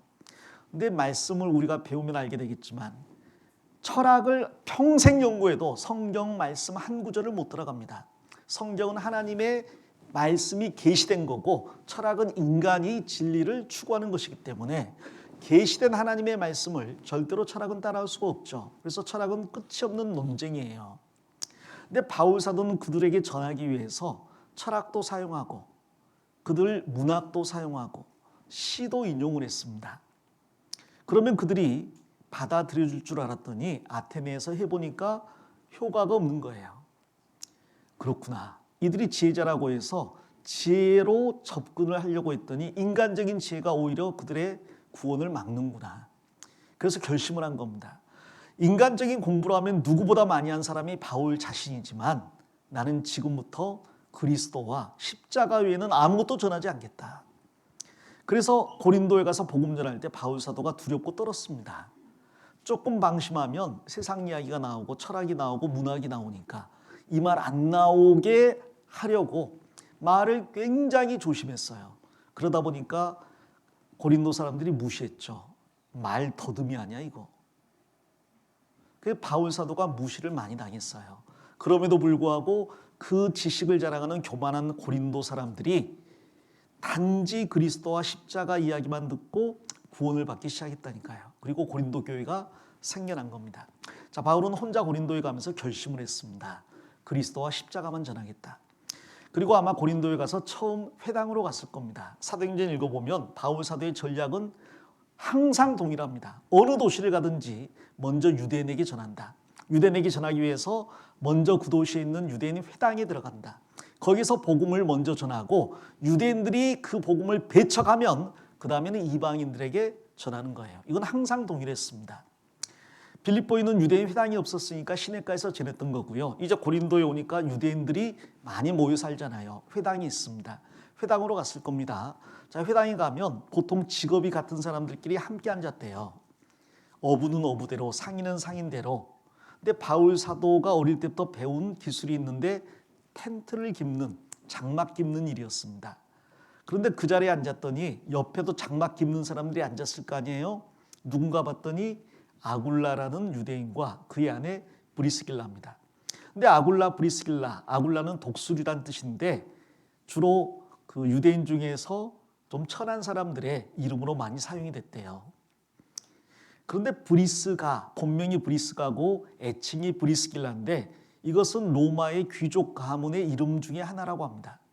그러니까 유대인 중에서 이 천한 사람이 로마 귀족 집안의 아내와 결혼을 한 것 같아요. 무슨 일이 있었는지는 저도 모르겠습니다. 아무튼 둘이 결혼을 했습니다. 그리고 정말 서로 사랑했던 것 같아요. 근데 이들이 바울 사도의 전도로 구원을 받았다라는 말은 없습니다. 아마 이미 구원을 받은 것 같아요. 로마에 살다가 이스라엘을 방문했던 로마인들이 돌아오면서, 로마의 유대인들이 돌아오면서 그들이 이스라엘 예루살렘에서 구원받아 돌아와서 이 아굴라와 브리스길라에게 전한 것 같아요. 그래서 로마에서 이미 구원을 받았던 것 같습니다. 그런데 이 로마에 그들이 머물 수 없는 일이 발생합니다. 크리스토스라는 사람으로 인해서 많은 문제가 생겨나고 유대인 사회에 분열이 생겨나고 다툼이 생겨났대요. 아마 그리스도라는 이름이 잘못 전해져서 그렇게 된 것 같아요. 그리스도 때문에 유대인들 사이에 분란이 일어난다는 이야기를 로마 황제가 들었습니다. 로마에 살면서 이 유대인들이 종교 가지고 싸운다고? 그러면 황제는 그것을 알아보고 안정을 시킬 책임이 있는데 아주 간단하게 명령을 내렸죠. 이게 클라우디스 황제입니다. 이 클라우디스 황제가 명령을 내렸습니다. 유대인들이 로마에서 시끄럽게 하니까 다 나가. 다 쫓아냈어요. 아주 간단하게 일을 처리했습니다. 자, 이런 행정을 보통 탁상행정, 졸속행정, 편의주의 행정이라고 하잖아요. 로마 시대 때도 그런 게 있었던 것 같아요. 다 나가, 그런 겁니다. 결국 아굴라는 유대인이니까 나가야 되는데 브리스길라는 로마 귀족 가문이니까 안 나가도 되는데 남편이 나가면 아내는 가야 돼요, 안 가야 돼요? 당신이 언젠가 다시 돌아올 수 있을 겁니다. 클라우디오가 죽으면 그 법령이 폐지될 것이고 그럼 돌아올 수 있을 겁니다. 그때까지 로마에 있는 우리 집과 땅은 제가 잘 관리할 테니까 다녀오세요. 그럴 수 있죠. 근데 브리스길라가 로마의 화려한 삶을 버리고 남편을 따라온 거예요. 전에도 말씀드렸지만 브리스길라 아굴라는 항상 성경에 둘이 같이 나옵니다. 단 한 번도 떨어진 적이 없습니다. 그들은 이미 로마에 있을 때 구원을 받고 로마에서 더 이상 복음을 전할 수 없게 되니까 남편 따라서 이동하다가 이 고린도까지 온 거예요. 그리고 회당에서 운명처럼 바울 사도를 만납니다. 그리고 업이 같기 때문에 같이 텐트 깁는 일을 하자고 합니다. 이 바울 사도는 그들에게 지원받을 수도 있었겠지만 자기는 웬만하면 피해를 끼치지 않기 위해서 직접 일을 했어요. 밤마다 같이 일을 하면서 낮에 복음을 전했습니다. 처음에 복음 전한 것은 당연히 유대인들을 대상으로 복음을 전한 거죠. 그래서 4절에 사도행전 18장 4절에 안식일마다 바울이 회당에서 강론하고 유대인과 헬라인을 권면하니라. 안식일마다 회당 중심으로 복음을 전했습니다. 유대인들에게 전한 거예요. 그런데 5절 실라와 디모데가 마게도냐로서 내려오매 바로 빌립보와 데살로니가에서 돌아온 거예요. 그러니까 이제 지원군이 생겼잖아요. 이제 본격적으로 복음을 전하기 시작했습니다. 안식일이 아니라 평일에도 본격적으로 복음을 전하기 시작했습니다. 바울이 하나님의 말씀에 붙잡혀 그런 말씀에 붙잡혔어요. 유대인들에게 예수는 그리스도라 밝히 증거하니 6절 같이 읽겠습니다. 저희가 대적하여 회방하거늘 바울이 옷을 떨어 가로되 너희 피가 너희 머리로 돌아갈 것이요 나는 깨끗하니라. 이후에는 이방인에게로 가리라 하고 이 회당에 전했는데 이 복음을 다 들은 유대인들이 바울 사도 일행을 대적하는 겁니다. 바울 사도가 전하다 끝까지 안 받아들이니까 계속 전했어요. 신발에 흙을 떨어버렸어요. 옷과 신발에 먼지를 떨어버렸습니다. 예수님이 그렇게 하라고 하셨습니다. 무슨 뜻입니까? 나는 더 이상 여기에 관여하지 않겠다. 관계 끝이란 말입니다. 그리고 먼지를 떨어버리는 것처럼 너희들은 버림을 당한다는 이야기입니다. 너희들에게는 이제 복음을 배척한 심판이 있을 거라는 것을 발에 먼지 떨어버리는 것으로 옷에 흙을 떨어버리는 것으로 표현하는 거예요. 그걸 보는 건 무서운 일입니다. 나는 너희들의 피해에 대해서 무죄하다. 에스겔 성경에 보면 파수꾼이 나팔을 불지 않아서 적의 침입에 죽은 사람이 있다면 파수꾼 책임이니까 반드시 그 파수꾼에게 핏값을 물리겠다고 하나님이 경고하십니다. 그러나 나팔을 불었는데도 스스로 예비하지 않아서 적에게 맞아 죽는다면 그 사람은 자기 죄에 죽은 거고 자기 죄에 죽은 거고 파수꾼은 무죄하다고 했어요. 이 바울이 나는 하나님의 말씀을 전한 파수꾼인데 너희가 배척한 거니까 나는 흙을 떨어버리겠다. 그리고 이제는 유대인이 아닌 이방인에게 전하겠다 하고 그 자리를 떠난 거예요. 그리고 어디로 갔는지 아세요? 회당에서 복음 전하다가 이제는 너희들에게 안전해 이방인에게 갈 거야. 그래 놓고 7절 거기서 옮겨 하나님을 공경하는 디도 유스도라는 사람의 집에 들어가니 같이 읽겠습니다. 그 집이 회당 옆이라. 회당에서 난 이제 너희들한테 안전해. 그리고 옆집으로 갔어요. 그래서 그 회당에 있는 사람이 복음을 계속 들을 수가 있었고 회당장이 구원을 받습니다. 회당장이면 그 회당 전체를 관리하고 그 안에서 재판도 하고 잘못된 사람들 꾸짖기도 하고 가르치기도 하는 사람이에요. 그래서 유대인들이 굉장히 존경하는 사람이 회당장입니다. 근데 바울이 너희들한테 안전해. 나 나갈 거야 하고 옆집으로 가가지고 디도 유스도 이것은 로마식 이름이니까 이방인이에요. 이방인의 집을 본거지로 복음을 전한 겁니다. 근데 그렇게 복음 전하다 보니까 옆에 회당에 있던 회당장 그리스보가 구원을 받습니다. 이 그리스도가 구원받았다는 이야기가 여기 고린도전서 1장에도 나오죠. 바울 사도가 내가 침례를 준 사람은 이 그리스도 가족 정도밖에 없다. 그리고 가이오에게 복음을 전하고 침례 줬다 그랬는데 아마 가이오가 여기 7절에 나온 디도 유스도일 거라고 생각합니다. 자, 여기에서 복음이 전해지기 시작한 거예요. 자, 회당장이 구원받으니까 그 회당장이 굉장히 인품이 좋고 존경받는 사람인지라 그 그리스도를 통해서 유대인들이 많이 구원을 받았어요. 그리고 고린도의 이방인도 많이 구원을 받게 된 거죠. 그래서 대적하는 사람이 많았던 만큼이나 복음이 활발히 전해진 게 고린도입니다. 8절에 또 회당장 그리스보가 온 집으로 더불어 주를 믿으며 수다한 고린도 사람도 듣고 믿어 세례를 받더라. 밤에 주께서 환상 가운데 바울에게 말씀하시되 두려워하지 말며 잠잠하지 말고 말하라. 내가 너와 함께 있음에 아무 사람도 너를 대적하여 해롭게 할 자가 없을 것이니 이는 이 성 중에 내 백성이 많음이라 하시더라. 16절도 같이 읽겠습니다. 1년 6개월을 유하며 그들 가운데서 하나님의 말씀을 가르치니라. 이때부터 본격적으로 복음이 전해지기 시작해서 1년 6개월간 많은 사람이 구원을 받았습니다. 그 구원받는데 주님이 또 격려해 주셨죠. 두려워 말라, 잠잠하지 말라, 말하라. 내가 너와 함께 할 것이다. 그리고 이 성에 대적자가 많지만 대적자가 없어지는 게 아니라 대적자로부터 내가 너를 건져줄 것이다. 아무도 너를 해롭게 하지 못할 것이다. 자, 대적은 합니다. 그러나 해롭게 할 자가 없다 그랬어요. 마치 예레미야가 많은 사람들에게 회개하라고 외칠 때 많은 사람이 대적하고 칩니다. 그러나 너를 이기지는 못한다 그랬거든요. 그러니까 치는 사람이 없으면 얼마나 좋고 대적하는 자가 없으면 얼마나 좋겠습니까? 많은 대적자는 항상 있어요. 복음 전할 때마다. 그러나 그들이 이기지 못한다 그랬습니다. 1년 6개월 열심히 전했습니다.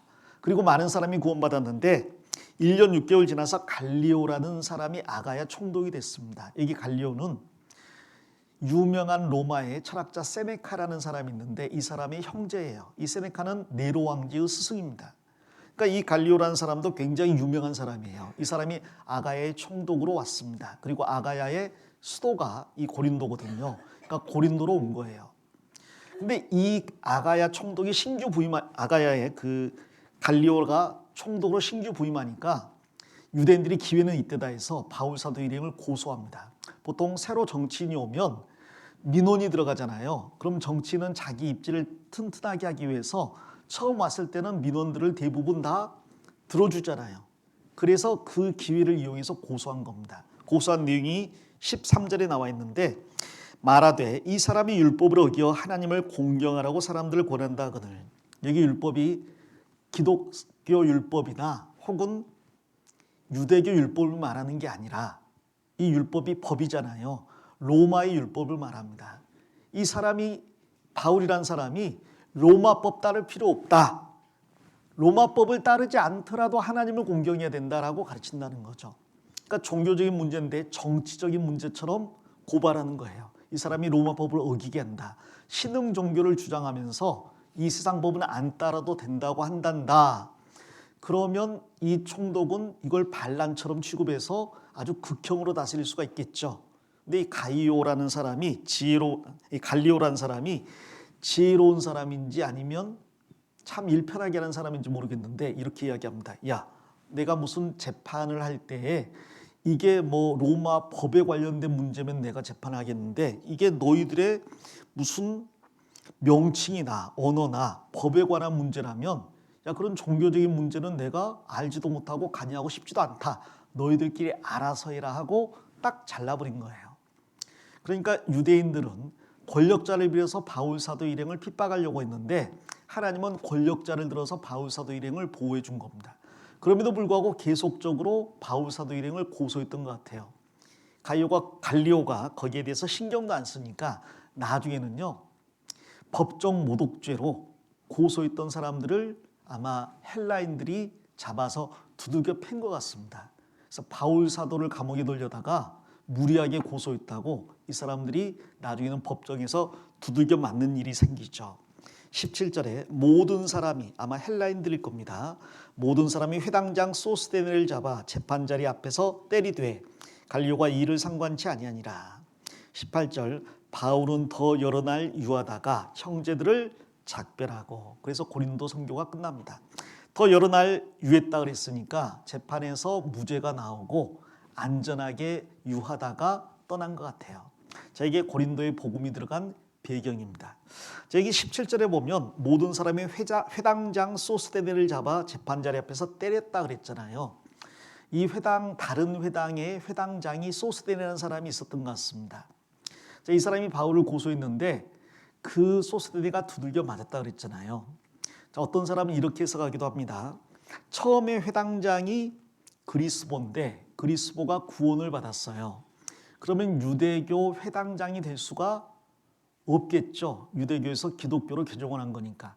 그래서 여기 그리스보가 구원받고 나서 그 다음 뒤를 이어서 회당장이 된 사람이 소스데네일 것이다. 근데 그는 구원은 안 받고 유대교를 반대하는 것 같은 바울 사도를 고소한 것이다. 자, 그런데 고린도전서 1장으로 다시 돌아가겠습니다. 고린도전서 1장 가면 1장 1절에 하나님의 뜻을 따라 그리스도 예수의 사도로 부르심을 입은 바울과 및 형제 소스데네는, 여기 소스데네가 나오잖아요. 그래서 좀 전에 바울을 고소하고 바울을 무리하게 감옥에 넣으려다가 오히려 두들겨 맞은 소스데네가 바로 이 사람이 아니겠느냐라고 이야기하는 경우가 있습니다. 만약 그게 사실이라면 바울을 고소하던 사람이 구원받은 거니까, 그리고 이제 이 서신서의 주인공이 된 거니까 놀라운 구원 이야기죠. 그런데 그것은 뒷받침할 근거는 전혀 없습니다. 이 소스데네라는 이름이 워낙에 흔해서 이 사람이 그 사람인지는 몰라요. 한 가지, 이 고린도의 편지를 보내면서 소스데네가 나오는데 아마 고린도 성도들이 잘 아는 사람이었기 때문에 이 이름이 들어갔겠죠. 그래서 가능성을 아주 배제할 수는 없지만, 그러나 그렇다고 믿을 만한 다른 성경적인 근거는 없습니다. 어떻게 믿건 여러분 자유고요. 유익된 쪽으로 믿으시면 되겠습니다. 자, 1장 1절 하나님의 뜻을 따라 그리스도 예수의 사도로 부르심을 입은 바울과 및 형제 소스데네는, 바울은 자기를 사도로 소개합니다. 왜? 자기를 높이려고 하는 게 아닙니다. 고린도에 많은 문제가 있는데 이것을 해결을 하고 싶은 거예요. 그런데 무슨 권위로? 바울이 만일 형제라면 너만 형제냐 나도 형제다. 너만 집사냐 나도 집사다. 너만 교사냐 나도 교사다 하고 안 들을 가능성이 있습니다마는, 바울은 목사, 교사, 형제를 넘어서 하나님이 특별히 보내신 사도입니다. 12사도와 더불어서 유일하게 사도로 불릴 수 있는 사람이 바울이에요. 사도행전에 보면 사도의 조건이 나옵니다. 예수 그리스도에게 직접 가르침을 받고 예수님의 죽으심과 부활의 목격자가 된 사람이어야 돼요. 그리고 예수님에 의해서 사도로 선택된 사람이어야 됩니다. 근데 바울은 12제자는 아니지만 예수님을 만났습니다. 예수님이 부활하신 다음 다메섹 도상으로 가는 바울 사도를 만나 주셨죠. 그리고 그때 이후로 여러 번 바울에게 나타나서 고린도에서처럼 위로도 해주고 격려도 해주고 교리도 알려주시고 교회의 비밀도 깨닫게 해주시고 로마에 압송 갈 때 사자를 보내서 위로해 주기도 했습니다. 그래서 바울은 나는 사람의 뜻으로 사도가 된 게 아니라 교회를 대적하던 사람인데 하나님의 뜻에 의해서 부활하신 예수님을 만났고 부활하신 예수님에게 직접 가르침을 받았으며 그 부활하신 예수님께 보내심을 받은 사도다. 그러므로 내가 하는 모든 말은 내 말이 아니라 누구의 말씀? 하나님의 말씀이자 예수 그리스도의 말씀이라는 거예요. 그러니 들으라라고 이야기하는 겁니다. 잘못을 고치라라고 이야기합니다. 그들은 고린도에 있는 하나님의 교회에 편지를 보냅니다. 2절 고린도에 있는 하나님의 교회 곧 그리스도 예수 안에서 거룩하여 지고 성도라 부르심을 입은 자들과, 이게 교회의 정의죠. 교회는 뭡니까? 건물은 교회당이고 교회는 사람들입니다. 구원받은 사람들 한 명이 아니라 최소 두세 사람 이상이어야 되겠죠. 그들이 주님의 이름으로 모일 때 교회가 됩니다. 그들은 반드시 구원받은 사람이어야만 합니다. 구원받지 않은 사람이 그리스도의 이름으로 100명, 1000명이 모여도 그리스도 예수 안에서 거룩하여지지 않았다면 교회가 될 수 없습니다. 그리고 성도가 되지 않았다면 교회가 될 수 없습니다. 그런데 바울 사도는 이야기합니다. 고린도의 그 형제 자매들은 성적으로 여전히 부도덕하고 서로 편당이 있고 싸움이 있고 다툼이 있고 형제끼리 고소가 있고 근친상간이 있고 성찬식을 못 오가고 혼인에 대해서 오해하고 부활에 대해서는 잘못 가르치는 면이 있었지만 단지 그들이 구원받았다는 이유로 교회라고 하고 성도, 성인이라고 이야기합니다. 자, 이들은 신분적으로 거룩한 거예요. 그런데 이 말을 굳이 하는 이유가 무엇일까? 신분적으로 거룩한 너희는 상태도, 즉 생활도 거룩하게 해야 되지 않느냐는 말을 하기 위해서 머릿말에 이 글을 넣습니다. 너희는 거룩함을 위해서 부름받은 사람들이다. 아니 거룩하여졌다면서요. 그건 우리의 영적인 신분이 성인이고 하나님의 아들이라는 측면에서 거룩하여진 겁니다. 신분은 여전히 거룩한데 상태가 전혀 거룩하지 않으니 신분에 맞는 삶을 살라라고 쭉 이야기하기 위해서 앞에서 이 말씀을 강조하고 있는 거예요. 너희는 그리스도 예수 안에서 거룩하여진 사람들이고 성도, 성인이라 부르심을 입은 사람들이다. 또 각처에서 우리의 주, 곧 저희와 우리 주 되신 예수 그리스도의 이름을 부르는 모든 자들, 누가 주님을 부를 수 있습니까? 믿지 않은 사람을 어찌 부를 수 있어요? 듣지 않으면 어찌 믿을 수 있습니까? 듣고 믿을 때 예수 그리스도를 주라고, 구주라고 고백할 수 있거든요. 결국 듣고 믿은 사람, 구원받은 사람들을 말합니다. 그래서 교회는 구원받은 사람들의 모임, 에클레시아인데 에크가 밖으로라는 뜻이거든요. 밖으로 빼어내진 사람들이라는 뜻입니다. 성도라는 말도 삶이 거룩하고 경건하다는 말이 아니라 거룩한 삶을 위해서 빼내심을 입은 사람들이라는 뜻이에요. 이 하나님을 섬기고 이 세상에서 빛과 소금으로 살기 위해서 하나님이 불러내신 사람들을 성도라고 합니다. 하나님이 그 목적으로 성도를 불러내시고 교회를 세웠는데 그 목적에 맞는 삶을 살고 있느냐? 하나님이 우리를 부르심은 부정케 하심이 아니라 거룩케 하심인데 예수 그리스도의 피로 거룩하게 된 너희는 정말 거룩하게 살고 있느냐? 그 이름에 합당한 삶을 살고 있느냐고 책망하기 위해서 혹은 실제로 그들의 신분은 거룩하기 때문에 그들을 격려하기 위해서 이 말을 썼습니다. 신분에 맞는 삶을 살아라. 사도로서 권면한다는 거죠. 자, 우리에게 필요한 게 바로 이 부분일 겁니다. 우리는 전부 서울 강북 교회입니다.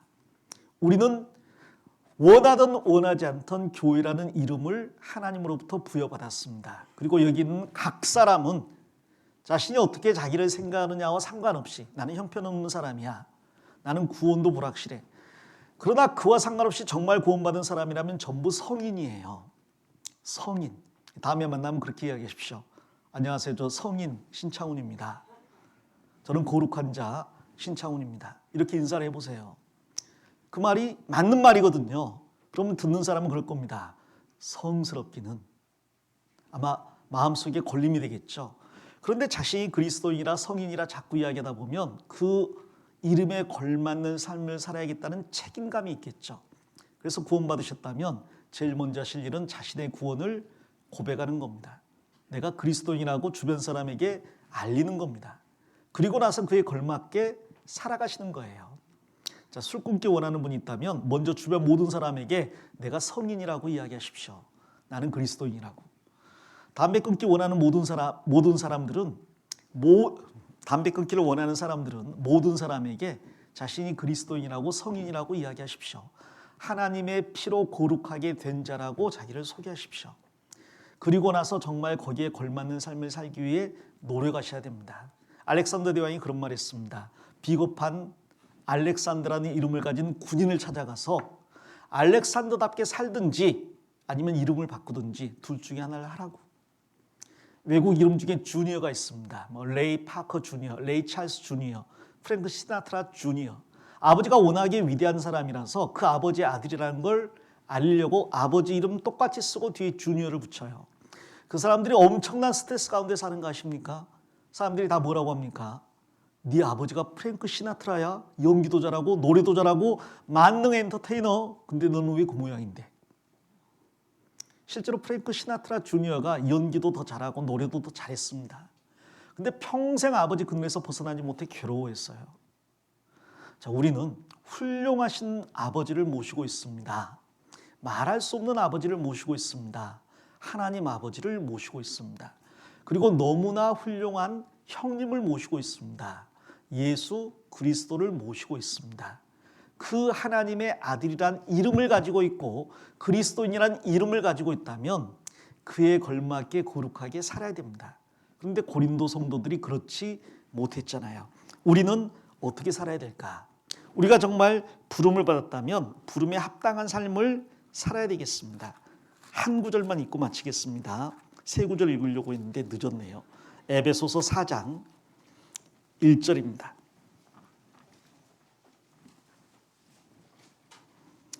에베소서 4장 1절 같이 읽겠습니다. 그러므로 주 안에서 갇힌 내가 너희를 구원하노니 너희가 부르심을 입은 부름에 합당하게 행하여. 에베소서 많이 배웠으니까 아마 이 구절 익숙하실 겁니다. 감옥에 갇힌 바울 사도가 권면합니다. 감옥에 갇힌 내가 권한다. 제발 그리스도의 이름에 걸맞는 삶을 살아다오. 순종하라는 이야기죠. 자, 우리는 정말 그리스도인다운 삶을 살고 있는가? 지금까지 만약에 그렇게 못 살았다면 2024년 새해가 시작됐지 않습니까? 제가 어제 청년의 설교에서 그 새해, 이스라엘은 나팔절이 민간력으로는 새해예요. 종교력으로는 6월절이 새해고 민간력으로는 나팔절 7월 1일이 새해입니다. 근데 종교력 아니 민간력 새해인 나팔절에 유대인들이 얼마나 많은 희생 제물을 드리게 되어 있는지 민수기 성경을 통해서 확인해 봤거든요. 황소 3마리를 잡으라. 염소 2마리를 잡아라. 어린 양 16마리를 잡으라.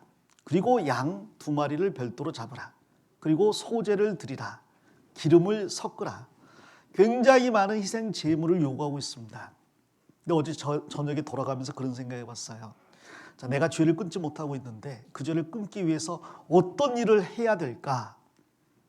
그러다 정말 신년 제사 같은 제사를 한번 드리는 것도 좋겠다. 양 1마리 사셔서요. 산에 들어가셔서 아무도 안 보는 데서 칼 가지고 그 양의 목을 한번 따보세요. 양이 이렇게 보고 있는데 두 마음 품지 말고 푹 찌르세요. 가죽을 벗겨내세요. 몸을 잘라내세요. 염통의 피까지 뽑아내세요. 그리고 나서 불나지 않게 조심하는 가운데 제단을 쌓고 한번 태워보세요.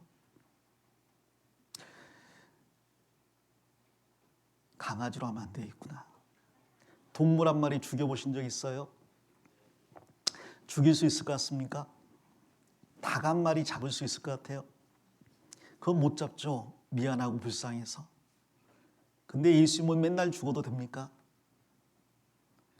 내 죄 때문에 예수님이 죽으셨는데 예수님은 맨날 죽어도 되고 양은 불쌍해서 못 죽입니까? 정말 그럴 수 있다면 우리가 죄를 끊을 수도 있겠다는 생각이 들더라고요. 정말 내 죄 때문에 이 양이 죽는다는 생각을 하면 양이 불쌍하고 미안해서라도 죄를 끊을 것 같습니다. 근데 양이 그리스도보다 더 불쌍한가요? 더 귀중한가요? 내가 매일 죄짓고 예수님은 매일 한탄해도 상관이 없습니까? 자, 2024년이 밝았는데 새해 우리는 좀 새로운 각오를 해야 되겠습니다. 올해는 정말 작년과 다른 삶을 살아보자. 성도라는 이름에 걸맞게 살아보자.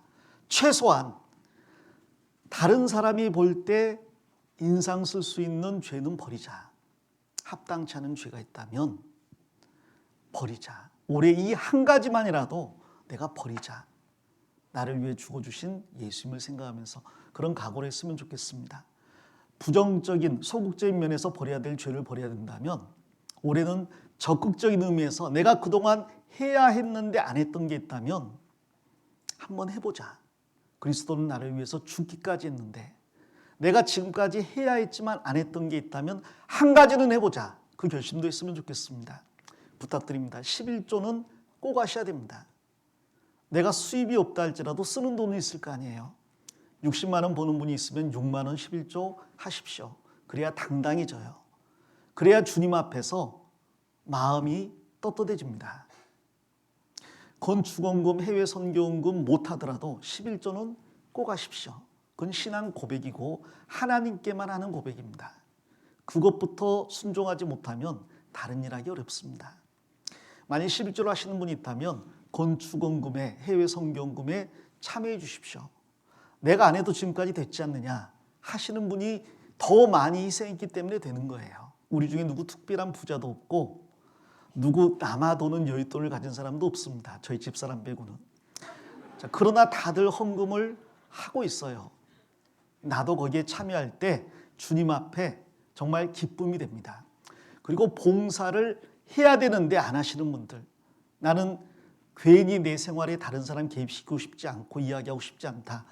바꾸셔야 됩니다.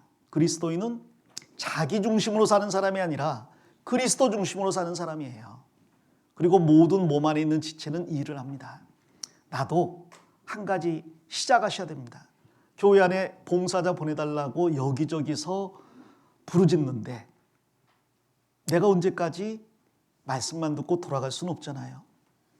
전 그것도 못하겠다 싶으시면 적어도 주일 말씀 듣고 밥은 먹고 가야겠다. 밥 먹고 나서 차 한 잔이라도 하고 가야겠다. 그것만 바꿔도요 훨씬 더 교회에 힘이 생길 거라고 믿습니다. 그리고 마지막 한 가지, 정말 작년까지 한 번도 내가 전도한 적이 없는데 올해 내가 무시당하더라도 한 명한테 입을 열어봐야 되겠다. 전도해봐야 되겠다. 올해 내가 전도하고 욕먹는 게 뭔지 한번 경험해봐야겠다. 그렇게 안 했지만 해야 되는 것 한 가지씩을 생각하고 꼭 하셨으면 좋겠습니다. 성도의 이름에 걸맞는 순종을 보이는 2024년이 되었으면 좋겠습니다. 기도하겠습니다. 주님 감사합니다. 주님께서 우리를 구원해 주시고 교회 가운데 불러서 하나님의 교회라 성도라 불러주심을 감사합니다. 비록 우리 삶에 그 이름에 합당치 못한 더러운 죄들이 있지만 주님이 우리를 이끌어 주시고 결국 우리를 주님의 형상대로 바꿔줄 것을 믿습니다. 주님의 몸된 교회 가운데 거하면서 주님을 배워나가고 닮아나갈 수 있게 도와주시옵소서. 다음 주에 있을 대집회도 주님께서 은혜 가운데 인도해 주시기 원하며 우리를 사랑하시는 예수님 이름으로 기도드립니다. 아멘. 네. 찬송가 265장, 죄송합니다. 늦어서 1절과 4절만 하겠습니다.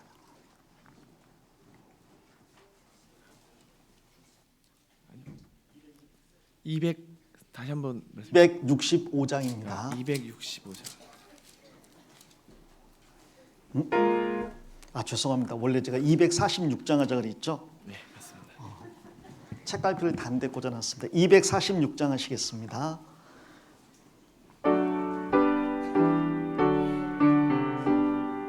네, 1절과 5절 하겠습니다.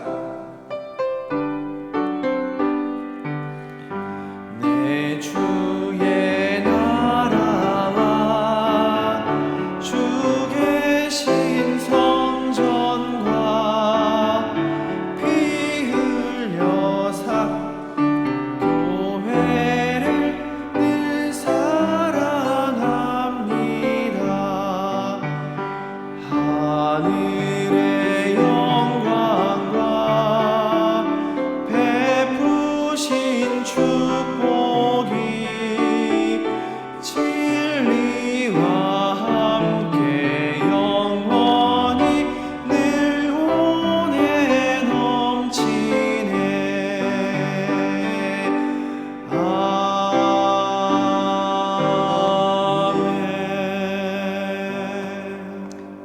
예, 광고 듣겠습니다.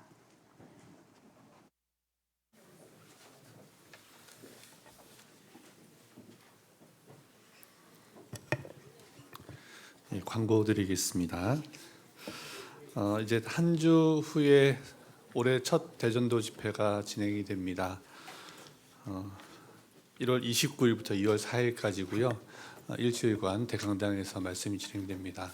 목사 오늘 말씀 가운데 얘기하셨던 것처럼 올 한 해 정말 우리가 한 명의 영혼이라도 좀 전도해봐야겠다는 마음으로 그 첫 시작을 이번 대전도 집회부터 시작을 했으면 좋겠습니다. 그래서 한 주 남았지만 그 남은 기간 동안 우리가 정말 큰 목소리로 주변 이뤄진 영혼들에게 말씀을 전할 수 있는 그런 기회가 되었으면 좋겠습니다.